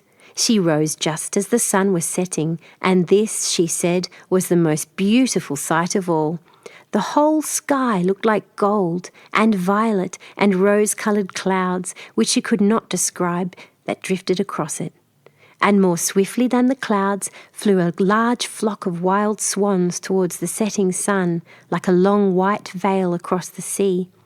She also swam towards the sun, but it sank into the waves, and the rosy tints faded from the clouds and from the sea. The third sister's turn followed, and she was the boldest of them all, for she swam up a broad river that emptied into the sea. On the banks she saw green hills covered with beautiful vines, and palaces and castles peeping out from amid the proud trees of the forest. She heard birds singing and felt the rays of the sun so strongly that she was obliged often to dive under the water to cool her burning face. In a narrow creek, she found a large group of little human children, almost naked, sporting about in the water. She wanted to play with them, but they fled away in a great fright, and then a little black animal, it was a dog, but she did not know it, for she'd never seen one before, came to the water and barked at her so furiously that she became frightened and rushed back to the open sea. But she said that she should never forget the beautiful forest, the green hills, and the pretty children who could swim in the water, although they had no tails. The fourth sister was more timid. She remained in the midst of the sea, but said it was quite as beautiful there as nearer the land. She could see many miles around her, and the sky above looked like a bell of glass. She had seen the ships, but at such great distance that they looked like seagulls. The dolphins sported in the waves, and the great whales spouted water from their nostrils, till it seemed as if 100 fountains were playing in every direction. The fifth sister's birthday occurred in the winter, so when her turn came, she saw what the others had not seen the first time they went up. The sea looked quite green, and large icebergs were floating about, each like a pearl, she said, but larger and loftier than the churches built by men. They were of the most singular shapes and glittered like diamonds. She had seated herself on one of the largest, and let the wind play with her long hair. She noticed that all the ships sailed past very rapidly, steering as far away as they could, as if they were afraid of the iceberg. Towards evening, as the sun went down, dark clouds covered the sky, the thunder rolled, and the flashes of lightning glowed red on the icebergs as they were tossed about by the heaving sea. On all the ships the sails were reefed with fear and trembling, while she sat on the floating iceberg, calmly watching the lightning as it darted its forked flashes into the sea. Each of the sisters, when first she had permission to rise to the surface, was delighted with the new and beautiful sights. Now that they were grown-up girls and could go when they pleased, they had become quite indifferent about it. They soon wished themselves back again, and after a month had passed, they said it was much more beautiful down below and pleasanter to be at home. Yet often, in the evening hours, the 5 sisters would twine their arms about each other and rise to the surface together. Their voices were more charming than that of any human being, and before the approach of a storm, when they feared that a ship might be lost, they swam before the vessel, singing enchanting songs of the delights to be found in the depths of the sea, and begging the voyagers not to fear if they sank to the bottom. But the sailors could not understand the song, and thought it was the sighing of the storm. These things were never beautiful to them, for if the ship sank, the men were drowned, and their dead bodies alone reached the palace of the Sea King. When the sisters rose arm in arm through the water, their younger sister would stand quite alone, looking after them, ready to cry. Only, since mermaids have no tears, she suffered more acutely. "Oh, were I but 15 years old," said she, "I know that I shall love the world up there and all the people who live in it." At last she reached her 15th year. "Well, now you are grown up," said the old dowager, her grandmother. "Come and let me adorn you like your sisters." And she placed in her hair a wreath of white lilies, of which every flower leaf was half a pearl.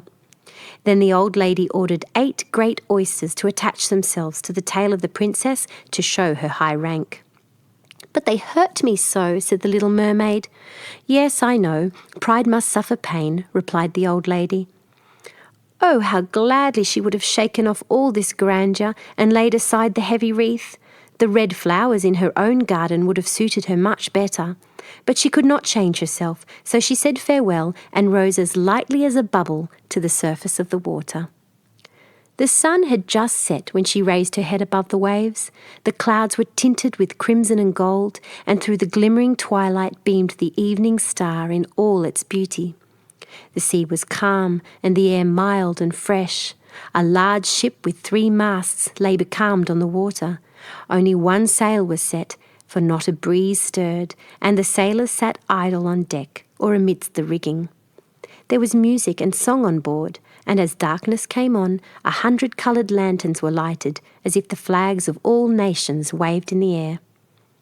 The little mermaid swam close to the cabin windows, and now and then, as the waves lifted her up, she could look in through glass window panes and see a number of gaily dressed people. Among them, and the most beautiful of all, was a young prince with large black eyes. He was 16 years of age, and his birthday was being celebrated with great display. The sailors were dancing on the deck, and when the prince came out of the cabin, more than 100 rockets rose into the air, making it as bright as day. The little mermaid was so startled that she dived under water, and when she again stretched out her head, it looked as if all the stars of heaven were falling around her. She had never seen such fireworks before. Great suns spurted fire about, splendid fireflies flew into the blue air, and everything was reflected in the clear, calm sea beneath. The ship itself was so brightly illuminated that all the people, and even the smallest rope, could be distinctly seen. How handsome the young prince looked as he pressed the hands of all his guests and smiled at them, while the music resounded through the clear night air. It was very late, yet the little mermaid could not take her eyes from the ship or from the beautiful prince. The coloured lanterns had been extinguished, no more rockets rose in the air, and the cannon had ceased firing, but the sea became restless, and a moaning, grumbling sound could be heard beneath the waves. Still, the little mermaid remained by the cabin window, rocking up and down on the water so that she could look within. After a while, the sails were quickly set, and the ship went on her way. But soon the waves rose higher, heavy clouds darkened the sky, and lightning appeared in the distance. A dreadful storm was approaching. Once more the sails were furled, and the great ship pursued her flying course over the raging sea. The waves rose mountain high, as if they would overtop the mast, but the ship dived like a swan between them, then rose again on their lofty, foaming crests. To the little mermaid this was a pleasant sport, but not so to the sailors. At length the ship groaned and creaked, the thick planks gave way under the lashing of the sea as the waves broke over the deck. The mainmast snapped asunder like a reed, and as the ship lay over on her side, the water rushed in. The little mermaid now perceived that the crew were in danger. Even she was obliged to be careful to avoid the beams and planks of the wreck which lay scattered on the water. At one moment it was pitch dark so that she could not see a single object, but when a flash of lightning came, it revealed the whole scene. She could see everyone who had been on board except the prince. When the ship parted, she had seen him sink into the deep waves, and she was glad, for she thought he would now be with her. But then she remembered that human beings could not live in the water, so that when he got down to her father's palace, he would certainly be quite dead. No, he must not die. So she swam about among the beams and planks which strewed the surface of the sea, forgetting that they could crush her to pieces. Diving deep under the dark waters, rising and falling with the waves, she at length managed to reach the young prince, who was fast losing the power to swim in that stormy sea. His limbs were failing him, his beautiful eyes were closed, and he would have died had not the little mermaid come to his assistance. She held his head above the water and let the waves carry them where they would. In the morning the storm had ceased, but of the ship not a single fragment could be seen. The sun came up red and shining out of the water, and its beams brought back the hue of health to the prince's cheeks, but his eyes remained closed. The mermaid kissed his high, smooth forehead and stroked back his wet hair. He seemed to her like the marble statue in her little garden, so she kissed him again and wished that he might live. Presently they came in sight of land, and she saw lofty blue mountains on which the white snow rested, as if a flock of swans were lying upon them. Beautiful green forests were near the shore, and close by stood a large building, whether a church or a convent she could not tell. Orange and citron trees grew in the garden, and before the door stood lofty palms. The sea here formed a little bay in which the water lay quiet and still, but very deep. She swam with the handsome prince to the beach, which was covered with fine white sand, and there she laid him in the warm sunshine, taking care to raise his head higher than his body. Then bells sounded in the large white building, and some young girls came into the garden. The little mermaid swam out farther from the shore and hid herself among some high rocks that rose out of the water. Covering her head and neck with the foam of the sea, she watched there to see what would become of the poor prince. It was not long before she saw a young girl approach the spot where the prince lay. She seemed frightened at first, but only for a moment. Then she brought a number of people, and the mermaid saw that the prince came to life again and smiled upon those who stood about him. But to her he sent no smile. He knew not that she had saved him. This made her very sorrowful, and when he was led away into the great building, she dived down into the water and returned to her father's castle. She had always been silent and thoughtful, and now she was more so than ever. Her sisters asked her what she had seen during her first visit to the surface of the water, but she could tell them nothing. Many an evening and morning did she rise to the place where she had left the prince. She saw the fruits in the garden ripen and watched them gathered. She watched the snow on the mountain tops melt away, but never did she see the prince, and therefore she always returned home more sorrowful than before. It was her only comfort to sit in her own little garden and fling her arm around the beautiful marble statue, which was like the prince. She gave up tending her flowers, and they grew in wild confusion over the paths, twining their long leaves and stems around the branches of the trees so that the whole place became dark and gloomy.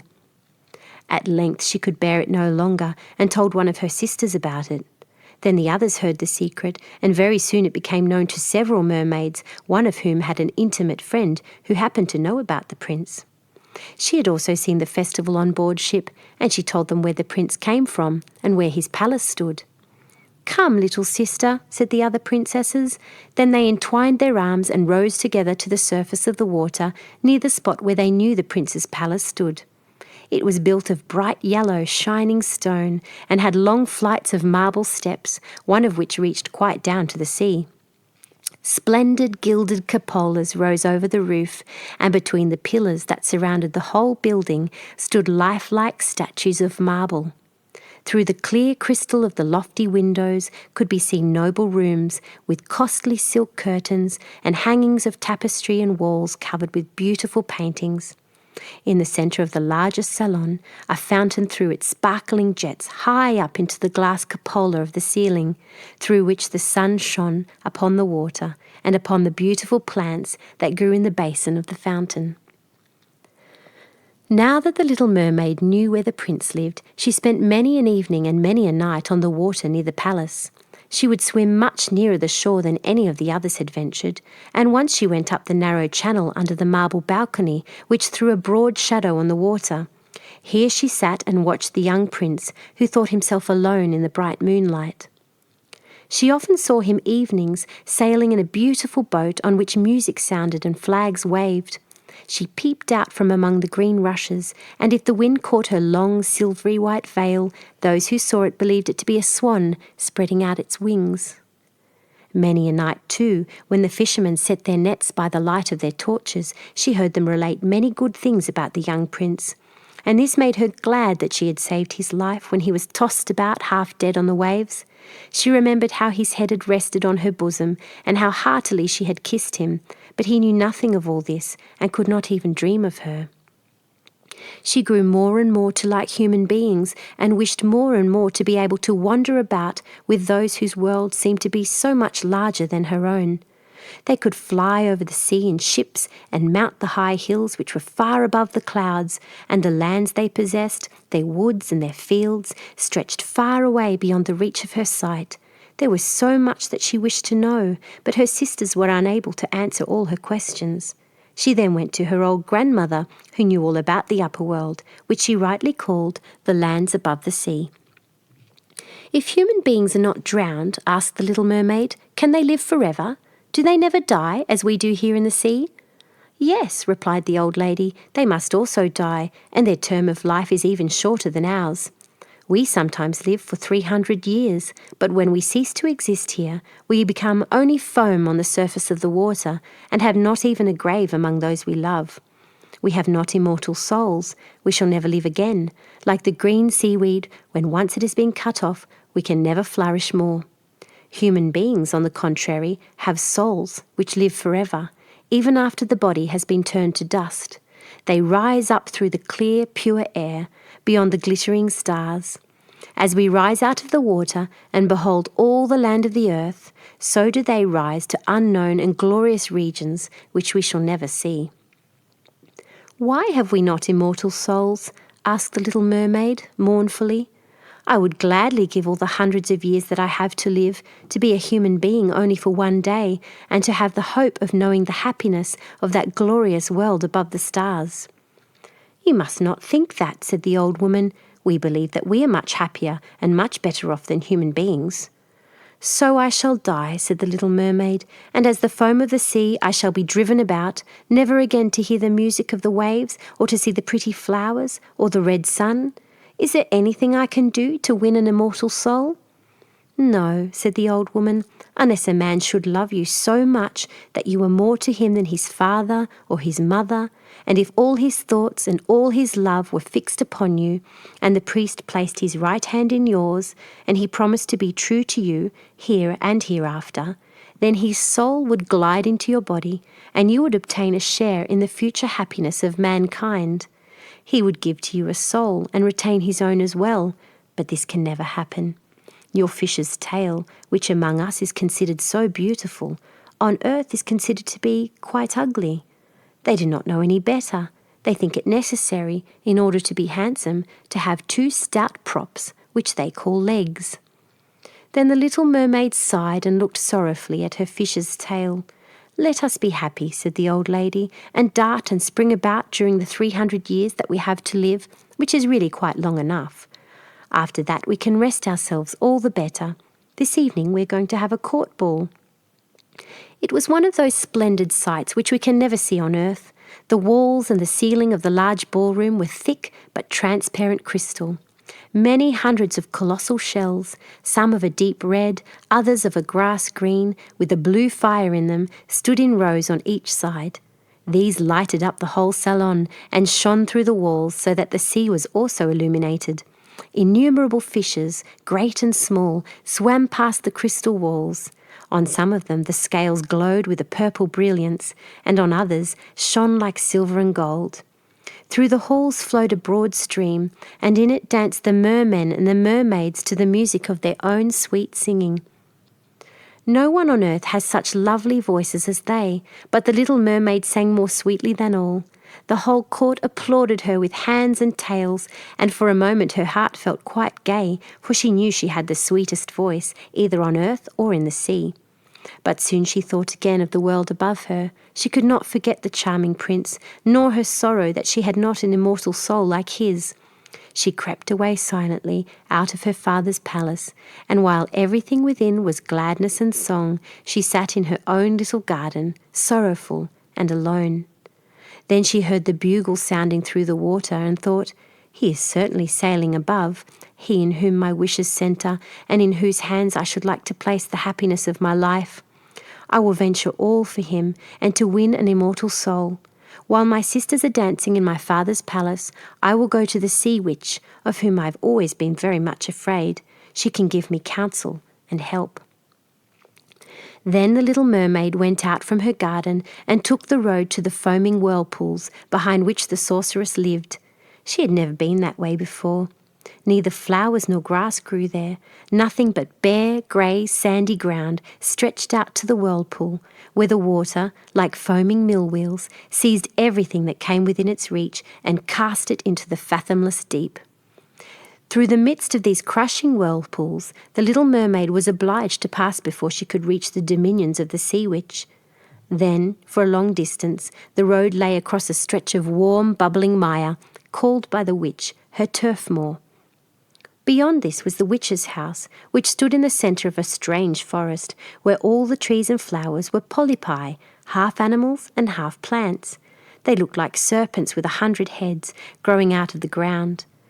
The branches were long, slimy arms with fingers like flexible worms, moving limb after limb from the root to the top. All that could be reached in the sea they seized upon and held fast, so that it never escaped from their clutches. The little mermaid was so alarmed at what she saw that she stood still, and her heart beat with fear. She came very near to turning back, but she thought of the prince and of the human soul for which she longed, and her courage returned. She fastened her long flowing hair around her head so that the polypi should not lay hold of it. She crossed her hands on her bosom and then darted forward as a fish shoots through the water between the supple arms and fingers of the ugly polypi which were stretched out on each side of her. She saw that they all held in their grasp something they had seized with their numerous little arms, which were as strong as iron bands. Tightly grasped in their clinging arms were white skeletons of human beings who had perished at sea and had sunk down into the deep waters, skeletons of land animals, and oars, rudders, and chests of ships. There was even a little mermaid whom they had caught and strangled, and this seemed the most shocking of all to the little princess. She now came to a space of marshy ground in the wood where a large, fat water snakes were rolling in the mire and showing their ugly, drab-coloured bodies. In the midst of this spot stood a house built of the bones of shipwrecked human beings. There sat the sea witch, allowing a toad to eat from her mouth, just as some people sometimes feed a canary with pieces of sugar. She called the ugly water snakes her little chickens and allowed them to crawl all over her bosom. "I know what you want," said the sea witch. "It is very stupid of you, but you shall have your way, though it will bring you sorrow, my pretty princess. You want to get rid of your fish's tail and to have 2 supports instead, like human beings on earth, so that the young prince may fall in love with you, and so that you may have an immortal soul." And then the witch laughed so loud and so disgustingly that the toad and the snakes fell to the ground and lay there wriggling. "You are but just in time," said the witch, "for after sunrise tomorrow I should not be able to help you until the end of another year. I will prepare a draught for you, with which you must swim to land tomorrow before sunrise. Seat yourself there and drink it. Your tail will then disappear and shrink up into what men call legs. You will feel great pain, as if a sword were passing through you, but all who see you will say that you are the prettiest little human being they ever saw. You will still have the same floating gracefulness of movement, and no dancer will ever tread so lightly. Every step you take, however, will be as if you were treading upon sharp knives, and as if the blood must flow. If you will bear all this, I will help you." "Yes, I will," said the little princess in a trembling voice, as she thought of the prince and the immortal soul. "But think again," said the witch, "for when once your shape has become like a human being, you can no more be a mermaid. You will never return through the water to your sisters or to your father's palace again. And if you do not win the love of the prince, so that he is willing to forget his father and mother for your sake, and to love you with his whole soul, and allow the priest to join your hands that you may be man and wife, then you will never have an immortal soul. The first morning after he marries another, your heart will break, and you will become foam on the crests of the waves." "I will do it," said the little mermaid, and she became as pale as death. "But I must be paid also," said the witch. "And it is not a trifle that I ask. You have the sweetest voice of any who dwell here in the depths of the sea, and you believe that you will be able to charm the prince with it. But this voice you must give to me. The best thing you possess will I have as the price of my costly draught, which must be mixed with my own blood so that it may be as sharp as a 2-edged sword." "But if you take away my voice," said the little mermaid, "what is left for me?" "Your beautiful form, your graceful walk, and your expressive eyes. Surely with these you can enchain a man's heart. Well, have you lost your courage? Put out your little tongue, that I may cut it off as my payment. Then you shall have the powerful draught." "It shall be," said the little mermaid. Then the witch placed her cauldron on the fire to prepare the magic draught. "Cleanliness is a good thing," she said, scouring the vessel with snakes which she had tied together in a large knot. Then she pricked herself in the breast and let the black blood drop into the cauldron. The steam that rose twisted itself into such horrible shapes that no one could look at them without fear. Every moment the witch threw a new ingredient into the vessel, and when it began to boil, the sound was like the weeping of a crocodile.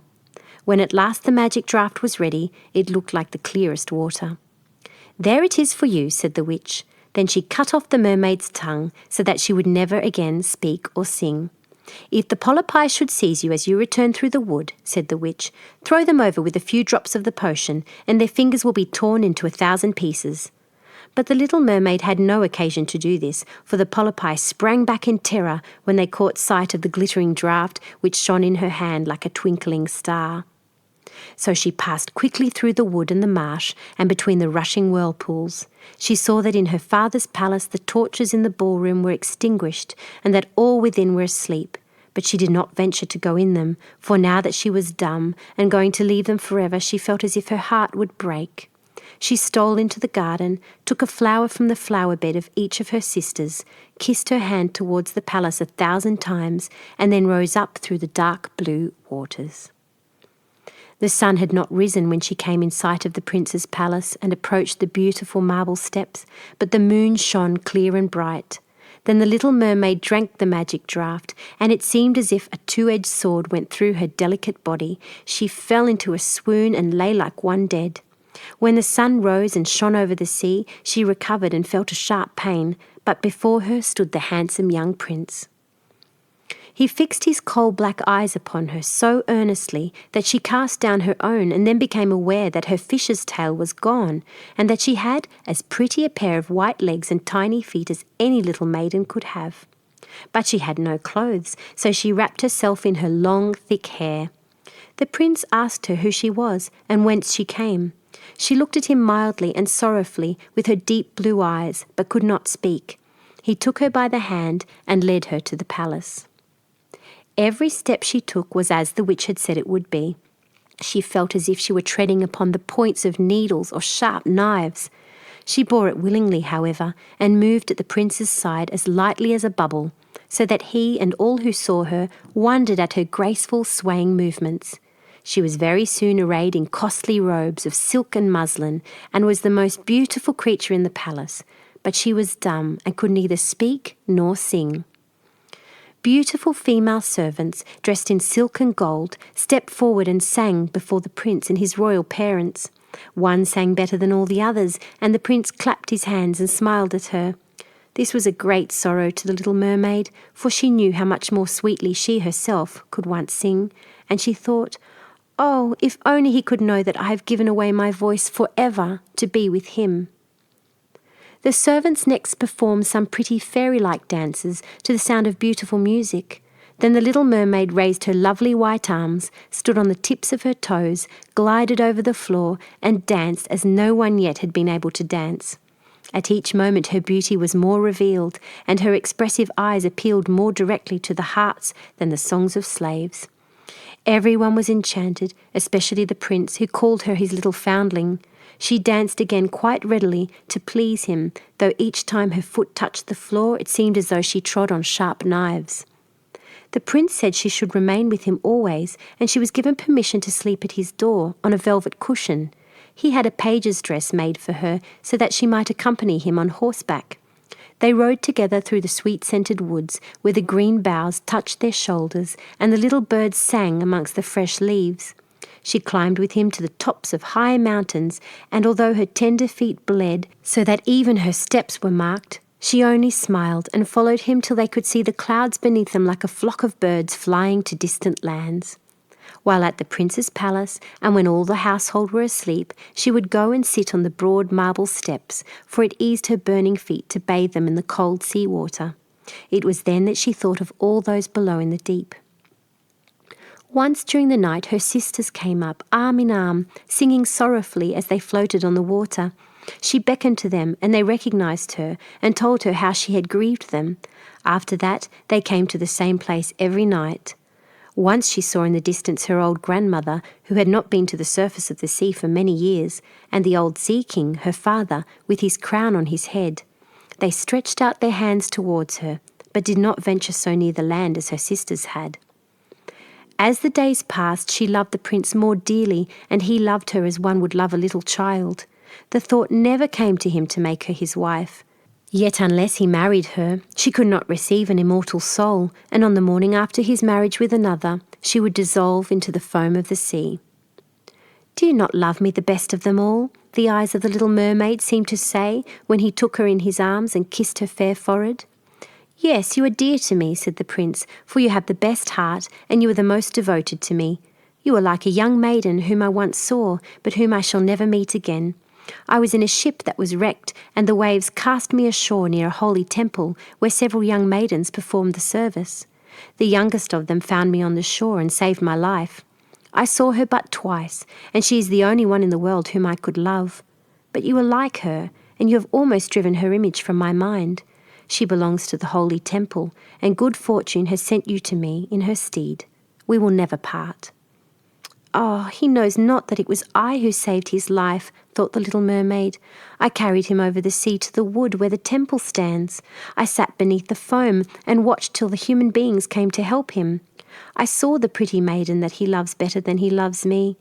The mermaid sighed deeply, but she could not weep. "He says the maiden belongs to the holy temple, therefore she will never return to the world. They will meet no more.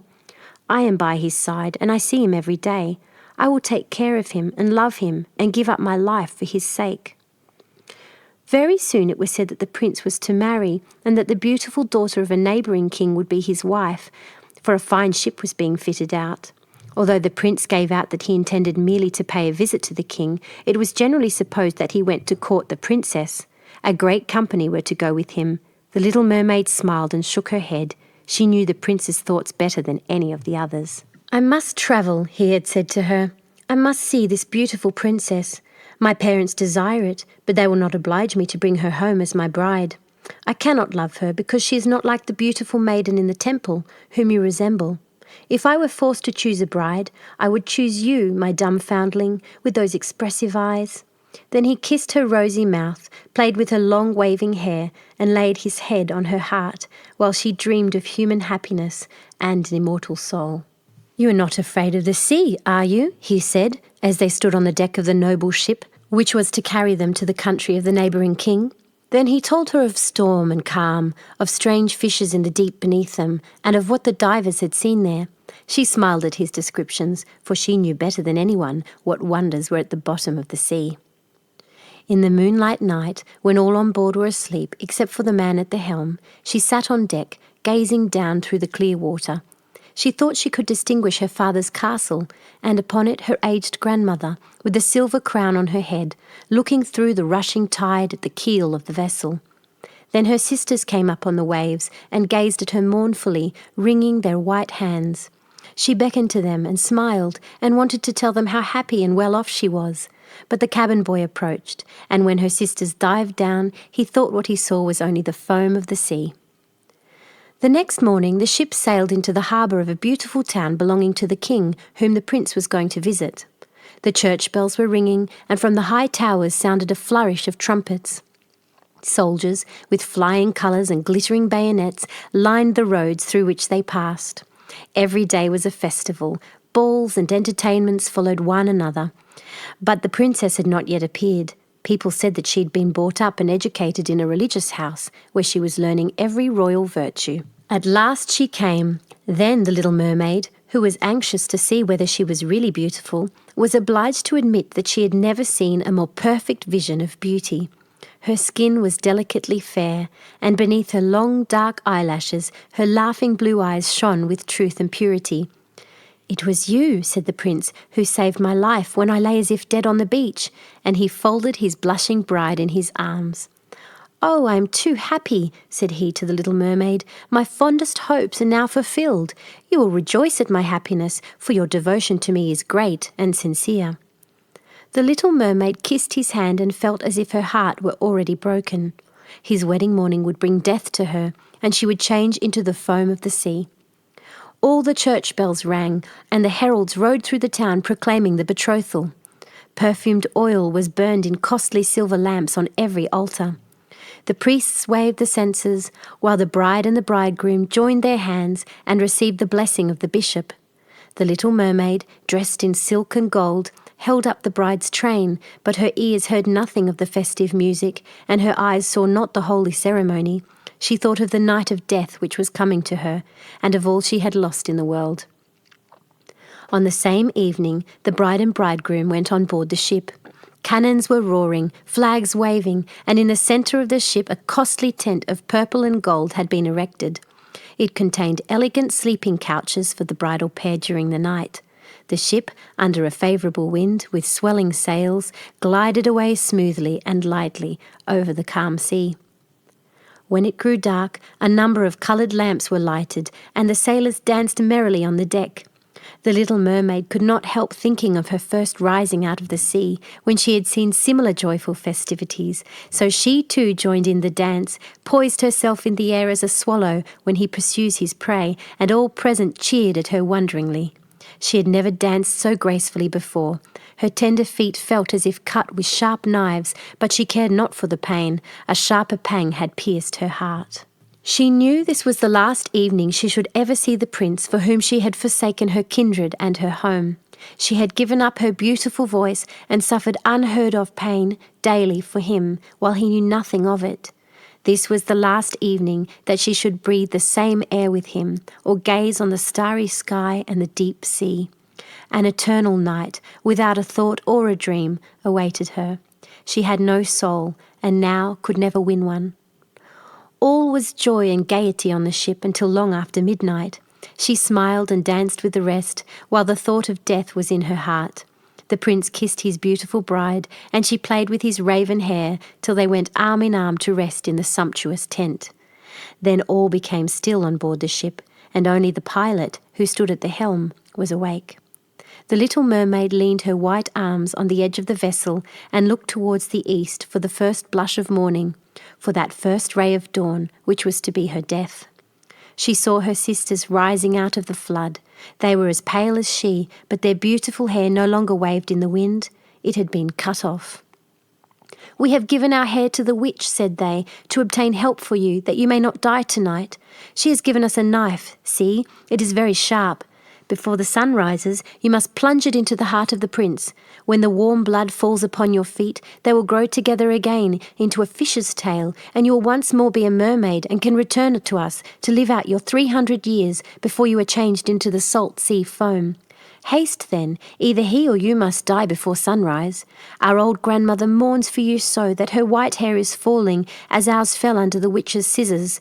Kill the prince and come back. Hasten! Do you not see the first red streaks in the sky? In a few minutes the sun will rise, and you must die." Then they sighed deeply and mournfully and sank beneath the waves.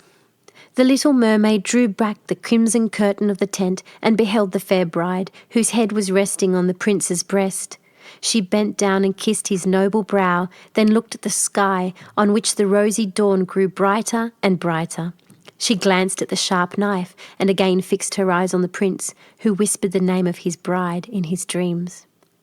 She was in his thoughts, and the knife trembled in the hand of the little mermaid, but she flung it far from her into the waves.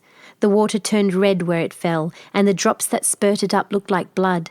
She cast one more lingering, half-fainting glance at the prince, then threw herself from the ship into the sea and felt her body dissolving into foam. The sun rose above the waves, and his warm rays fell on the cold foam of the little mermaid, who did not feel as if she were dying. She saw the bright sun and hundreds of transparent, beautiful creatures floating around her. She could see through them and the white sails of the ships and the red clouds in the sky. Their speech was melodious, but could not be heard by mortal ears, just as their bodies could not be seen by mortal eyes. The little mermaid perceived that she had a body like theirs, and that she continued to rise higher and higher out of the foam. "Where am I?" asked she, and her voice sounded ethereal, like the voices of those who were with her. No earthly music could imitate it. "Among the daughters of the air," answered one of them, "a mermaid has not an immortal soul, nor can she obtain one unless she wins the love of a human being. On the will of another hangs her eternal destiny. But the daughters of the air, although they do not possess an immortal soul, can, by their good deeds, procure one for themselves. We fly to warm countries and cool the sultry air that destroys mankind with the pestilence. We carry the perfume of the flowers to spread health and restoration. After we have striven for 300 years to do all the good in our power, we receive an immortal soul and take part in the happiness of mankind. You, poor little mermaid, have tried with your whole heart to do as we are doing. You have suffered and endured and raised yourself to the spirit world by your good deeds, and now, by striving for 300 years in the same way, you may obtain an immortal soul." The little mermaid lifted her glorified eyes towards the sun and, for the first time, felt them filling with tears. On the ship in which she had left the prince there were life and noise, and she saw him and his beautiful bride searching for her.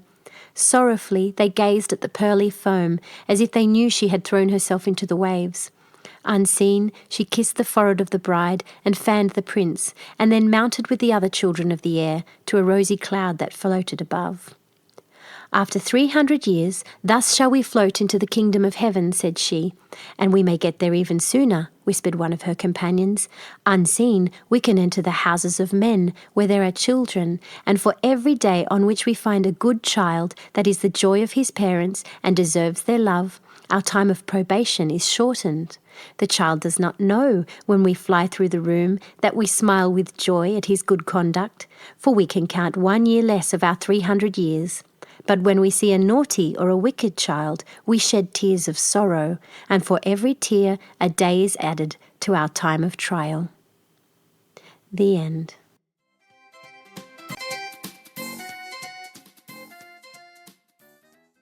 The Nightingale and the Rose by Oscar Wilde. "She said that she would dance with me if I brought her red roses," cried the young student, "but in all my garden there is no red rose." From her nest in the holm oak tree, the nightingale heard him, and she looked out through the leaves and wondered. "No red rose in all my garden," he cried, and his beautiful eyes filled with tears. "Ah, on what little things does happiness depend! I have read all that the wise men have written, and all the secrets of philosophy are mine, yet for want of a red rose is my life made wretched." "Here at last is a true lover," said the nightingale. "Night after night I have sung of him, though I knew him not. Night after night have I told his story to the stars, and now I see him. His hair is dark as the hyacinth blossom, and his lips are red as the rose of his desire, but passion has made his face like pale ivory, and sorrow has set her seal upon his brow." "The prince gives a ball tomorrow night," murmured the young student, "and my love will be of the company. If I bring her a red rose, she will dance with me till dawn. If I bring her a red rose, I shall hold her in my arms, and she will lean her head upon my shoulder, and her hand will be clasped in mine. But if there is no red rose in my garden, so I shall sit, lonely, and she will pass me by. She will have no heed of me, and my heart will break." "Here indeed is the true lover," said the nightingale. "What I sing of, he suffers. What is joy to me, to him is pain. Surely love is a wonderful thing. It is more precious than emeralds, and dearer than fine opals. Pearls and pomegranates cannot buy it, nor is it set forth in the marketplace. It may not be purchased of the merchants, nor can it be weighed out in the balance of gold." "The musicians will sit in their gallery," said the young student, "and play upon their stringed instruments, and my love will dance to the sound of the harp and the violin. She will dance so lightly that her feet will not touch the floor, and the courtiers in their gay dresses will throng around her. But with me she will not dance, for I have no red rose to give her." And he flung himself down on the grass and buried his face in his hands and wept. "Why is he weeping?" asked a little green lizard as he ran past him with his tail in the air. "Why, indeed?" said a butterfly who was fluttering about after a sunbeam. "Why, indeed?" whispered a daisy to his neighbour in a soft, low voice. "He is weeping for a red rose," said the nightingale. "For a red rose?" they cried. "How very ridiculous!" And the little lizard, who was something of a cynic, laughed outright. But the nightingale understood the secret of the student's sorrow, and she sat silent in the oak tree and thought about the mystery of love. Suddenly she spread her brown wings for flight and soared into the air. She passed through the grove like a shadow, and like a shadow she sailed across the garden. In the centre of the grass plot was standing a beautiful rose tree, and when she saw it she flew over to it and lit upon a spray. "Give me a red rose," she cried, "and I will sing you my sweetest song." But the tree shook its head. "My roses are white," it answered, "as white as the foam of the sea, and whiter than the snow upon the mountain. But go to my brother, who grows around the old sundial, and perhaps he will give you what you want." So the nightingale flew over to the rose tree that was growing around the old sundial. "Give me a red rose," she cried, "and I will sing you my sweetest song." But the tree shook its head. "My roses are yellow," it answered, "as yellow as the hair of the mermaiden who sit upon an amber throne, and yellower than the daffodil that blooms in the meadow before the mower comes with his scythe. But go to my brother who grows beneath the student's window, and perhaps he will give you what you want." So the nightingale flew over to the rose tree that was growing beneath the student's window. "Give me a red rose," she cried, "and I will sing you my sweetest song." But the tree shook its head. "My roses are red," it answered, "as red as the feet of the dove, and redder than the great fans of coral that wave and wave in the ocean cavern. But the winter has chilled my veins, and the frost has nipped my buds, and the storm has broken my branches, and I shall have no roses at all this year." "One red rose is all I want," cried the nightingale. "Only one red rose. Is there no way by which I can get it?" "There is a way," answered the tree, "but it is so terrible that I dare not tell it to you." "Tell it to me," said the nightingale. "I am not afraid." "If you want a red rose," said the tree, "you must build it out of music by moonlight and stain it with your own heart's blood. You must sing to me with your breast against the thorn. All night long you must sing to me, and the thorn must pierce your heart, and your lifeblood must flow into my veins and become mine." "Death is a great price to pay for a red rose," cried the nightingale, "and life is very dear to all. It is pleasant to sit in the green wood and to watch the sun in his chariot of gold and the moon in her chariot of pearl. Sweet is the scent of the hawthorn, and sweet are the bluebells that hide in the valley and the heather that blows on the hill. Yet love is better than life, and what is the heart of a bird compared to the heart of a man?" So she spread her brown wings for flight and soared into the air. She swept over the garden like a shadow, and like a shadow she sailed through the grove. The young student was still lying on the grass where she had left him, and the tears were not yet dry in his beautiful eyes. "Be happy," cried the nightingale. "Be happy, you shall have your red rose. I will build it out of music by moonlight and stain it with my own heart's blood. All that I ask of you in return is that you will be a true lover, for love is wiser than philosophy, though she is wise, and mightier than power, though he is mighty. Flame-coloured are his wings, and coloured like flame is his body. His lips are sweet as honey, and his breath is like frankincense." The student looked up from the grass and listened, but he could not understand what the nightingale was saying to him, for he only knew about the things that are written down in books. But the oak tree understood and felt sad, for he was very fond of the little nightingale who had built her nest in his branches. "Sing me one last song," he whispered. "I shall feel very lonely when you are gone." So the nightingale sang to the oak tree, and her voice was like water bubbling from a silver jar. When she had finished her song, the student got up and pulled a notebook and a lead pencil out of his pocket. "She has form," he said to himself as he walked away through the grove. "That cannot be denied to her. But has she got feeling? I'm afraid not. In fact, she's like most artists. She is all style without any sincerity. She would not sacrifice herself for others. She thinks merely of music, and everybody knows that the arts are selfish. Still, it must be admitted that she has some beautiful notes in her voice. What a pity it is that they do not mean anything or do any practical good."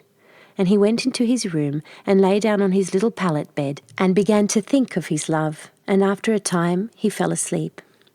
And when the moon shone in the heavens, the nightingale flew to the rose tree and set her breast against the thorn. All night long she sang with her breast against the thorn, and the cold crystal moon leaned down and listened. All night long she sang, and the thorn went deeper and deeper into her breast, and her lifeblood ebbed away from her. She sang first of the birth of love in the heart of a boy and a girl, and on the topmost spray of the rose tree there blossomed a marvellous rose, petal following petal, as song followed song. Pale it was at first, as the mist that hangs over the river, pale as the feet of the morning, and silver as the wings of the dawn. As the shadow of a rose in the mirror of silver, as the shadow of a rose in a water pool, so was the rose that blossomed on the topmost spray of the tree. But the tree cried to the nightingale to press closer against the thorn. "Press closer, little nightingale," cried the tree, "or the day will come before the rose is finished." So the nightingale pressed closer against the thorn, and louder grew her song, for she sang of the birth of passion in the soul of a man and a maid. And a delicate flush of pink came into the leaves of the rose, like the flush in the face of the bridegroom when he kisses the lips of the bride. But the thorn had not yet reached her heart, so the rose's heart remained white, for only a nightingale's heart's blood can crimson the heart of a rose. And the tree cried to the nightingale to press closer against the thorn. "Press closer, little nightingale," cried the tree, "or the day will come before the rose is finished." So the nightingale pressed closer against the thorn, and the thorn touched her heart, and a fierce pang of pain shot through her. Bitter, bitter was the pain, and wilder grew her song, for she sang of the love that is perfected by death, of the love that dies not in the tomb. And the marvellous rose became crimson, like the rose of the eastern sky. Crimson was the girdle of petals, and crimson as a ruby was the heart. But the nightingale's voice grew fainter, and her little wings began to beat, and a film came over her eyes. Fainter and fainter grew her song, and she felt something choking in her throat. Then she gave one last burst of music. The white moon heard it, and she forgot the dawn, and lingered on in the sky. The red rose heard it, and it trembled all over with ecstasy, and opened its petals to the cold morning air. Echo bore it to her purple cavern in the hills, and woke the sleeping shepherds from their dreams. It floated through the reeds of the river, and they carried its message to the sea. "Look, look," cried the tree, "the rose is finished now." But the nightingale made no answer, for she was lying dead in the long grass, with the thorn in her heart. And at noon the student opened his window and looked out. "Why, what a wonderful piece of luck," he cried. "Here is a red rose. I've never seen any rose like it in all my life. It is so beautiful that I am sure it has a long Latin name." And he leaned down and plucked it. Then he put on his hat and ran up to the professor's house with the rose in his hand. The daughter of the professor was sitting in the doorway, winding blue silk on a reel, and her little dog was lying at her feet. "You said that you would dance with me if I brought you a red rose," cried the student. "Here is the reddest rose in all the world. You will wear it tonight next to your heart, and as we dance together, it will tell you how I love you." But the girl frowned. "I'm afraid it will not go with my dress," she answered. "And besides, the Chamberlain's nephew has sent me some real jewels, and everybody knows that jewels cost far more than flowers." "Well, upon my word, you are very ungrateful," said the student angrily, and he threw the rose into the street, where it fell into the gutter, and a cartwheel went over it. "Ungrateful," said the girl. "I tell you what, you are very rude, and after all, who are you? Only a student. Why, I don't believe you've even got silver buckles to your shoes, as the Chamberlain's nephew has." And she got up from her chair and went into the house. "What a silly thing love is," said the student as he walked away. "It is not half as useful as logic, for it does not prove anything, and it is always telling one of things that are not going to happen, and making one believe things that are not true. In fact, it is quite unpractical, and as in this age to be practical is everything, I shall go back to philosophy and study metaphysics." So he returned to his room and pulled out a great dusty book and began to read. The end.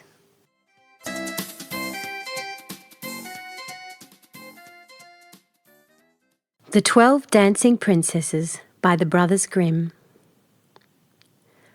There was once a king who had 12 beautiful daughters. They slept in 12 beds, all in one room, and when they went to bed, the doors were shut and locked up. But every morning their shoes were found to be quite worn through, as if they had been danced in all night, and yet nobody could find out how it happened or where they had been. Then the king made it known to all the land that if any person could discover the secret and find out where it was that the princesses danced in the night, he should be the one to have she he liked best for his wife, and should be king after his death.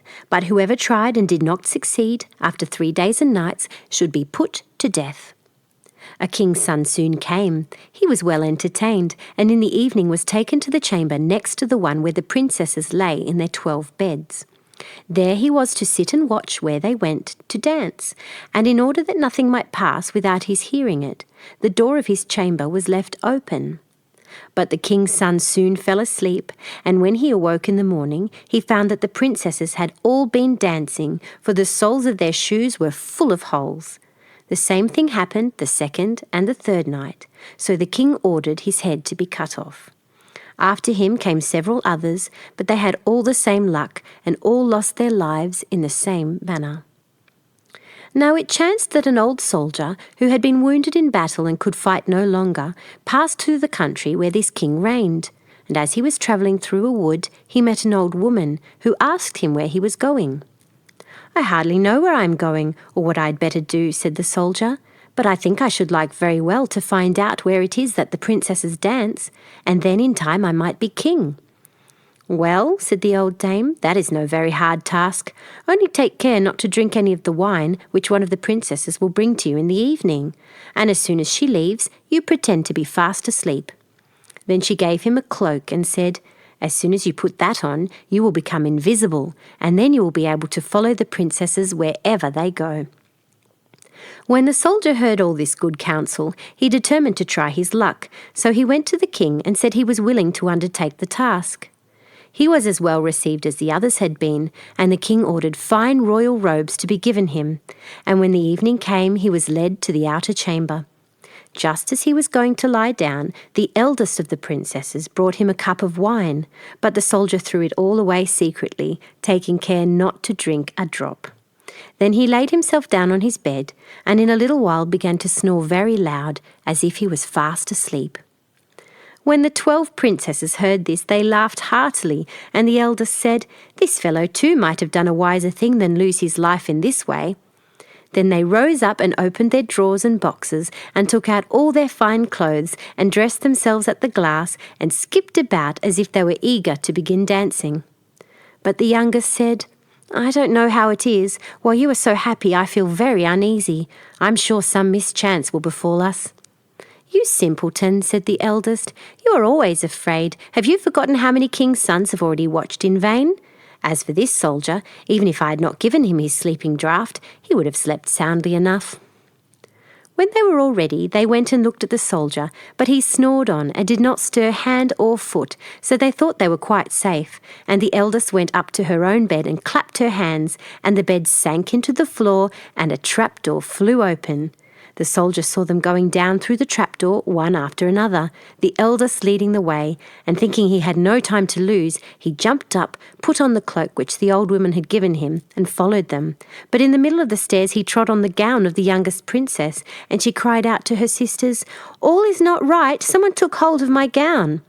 "You silly creature," said the eldest, "it is nothing but a nail in the wall." Then down they all went, and at the bottom they found themselves in a most delightful grove of trees, and the leaves were all silver and glittered and sparkled beautifully. The soldier wished to take away some token of the place, so he broke off a little branch, and there came a loud noise from the tree. Then the youngest daughter said again, "I am sure that all is not right. Did you not hear that noise? That never happened before." But the eldest said, "It is only our princes who are shouting for joy at our approach."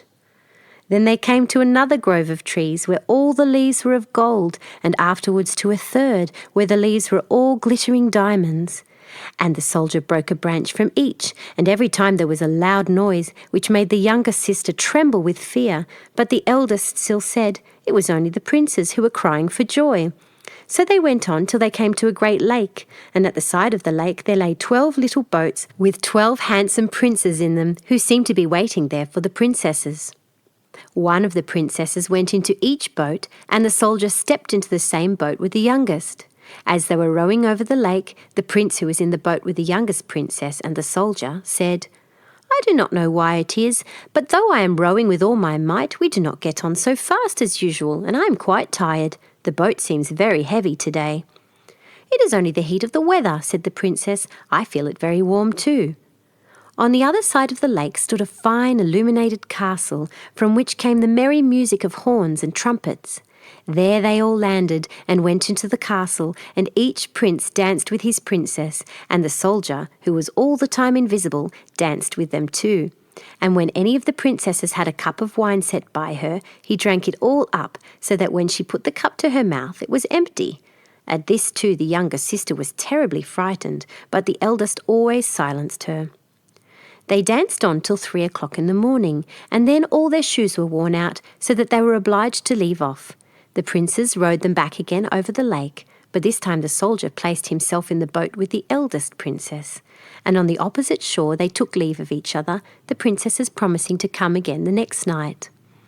When they came to the stairs, the soldier ran on before the princesses and laid himself down, and as the 12 sisters slowly came up, very much tired, they heard him snoring in his bed, so they said, "Now all is quite safe."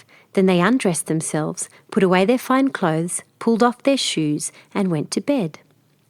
In the morning the soldier said nothing about what had happened, but determined to see more of this strange adventure, and went again the second and third night, and everything happened just as before.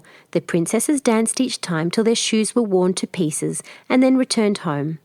However, on the third night the soldier carried away one of the golden cups as a token of where he had been. As soon as the time came when he was to declare the secret, he was taken before the king with the 3 branches and the golden cup, and the 12 princesses stood listening behind the door to hear what he would say. And when the king asked him, "Where do my 12 daughters dance at night?" he answered, "With 12 princes in a castle under the ground." And then he told the king all that had happened, and showed him the 3 branches and the golden cup which he had brought with him. Then the king called for the princesses and asked them whether what the soldier said was true, and when they saw that they were discovered and that it was no use to deny what had happened, they confessed it all. And the king asked the soldier which of them he would choose for his wife, and he answered, "I am not so very young, so I will have the eldest." And they were married that very day, and the soldier was chosen to be the king's heir. The end.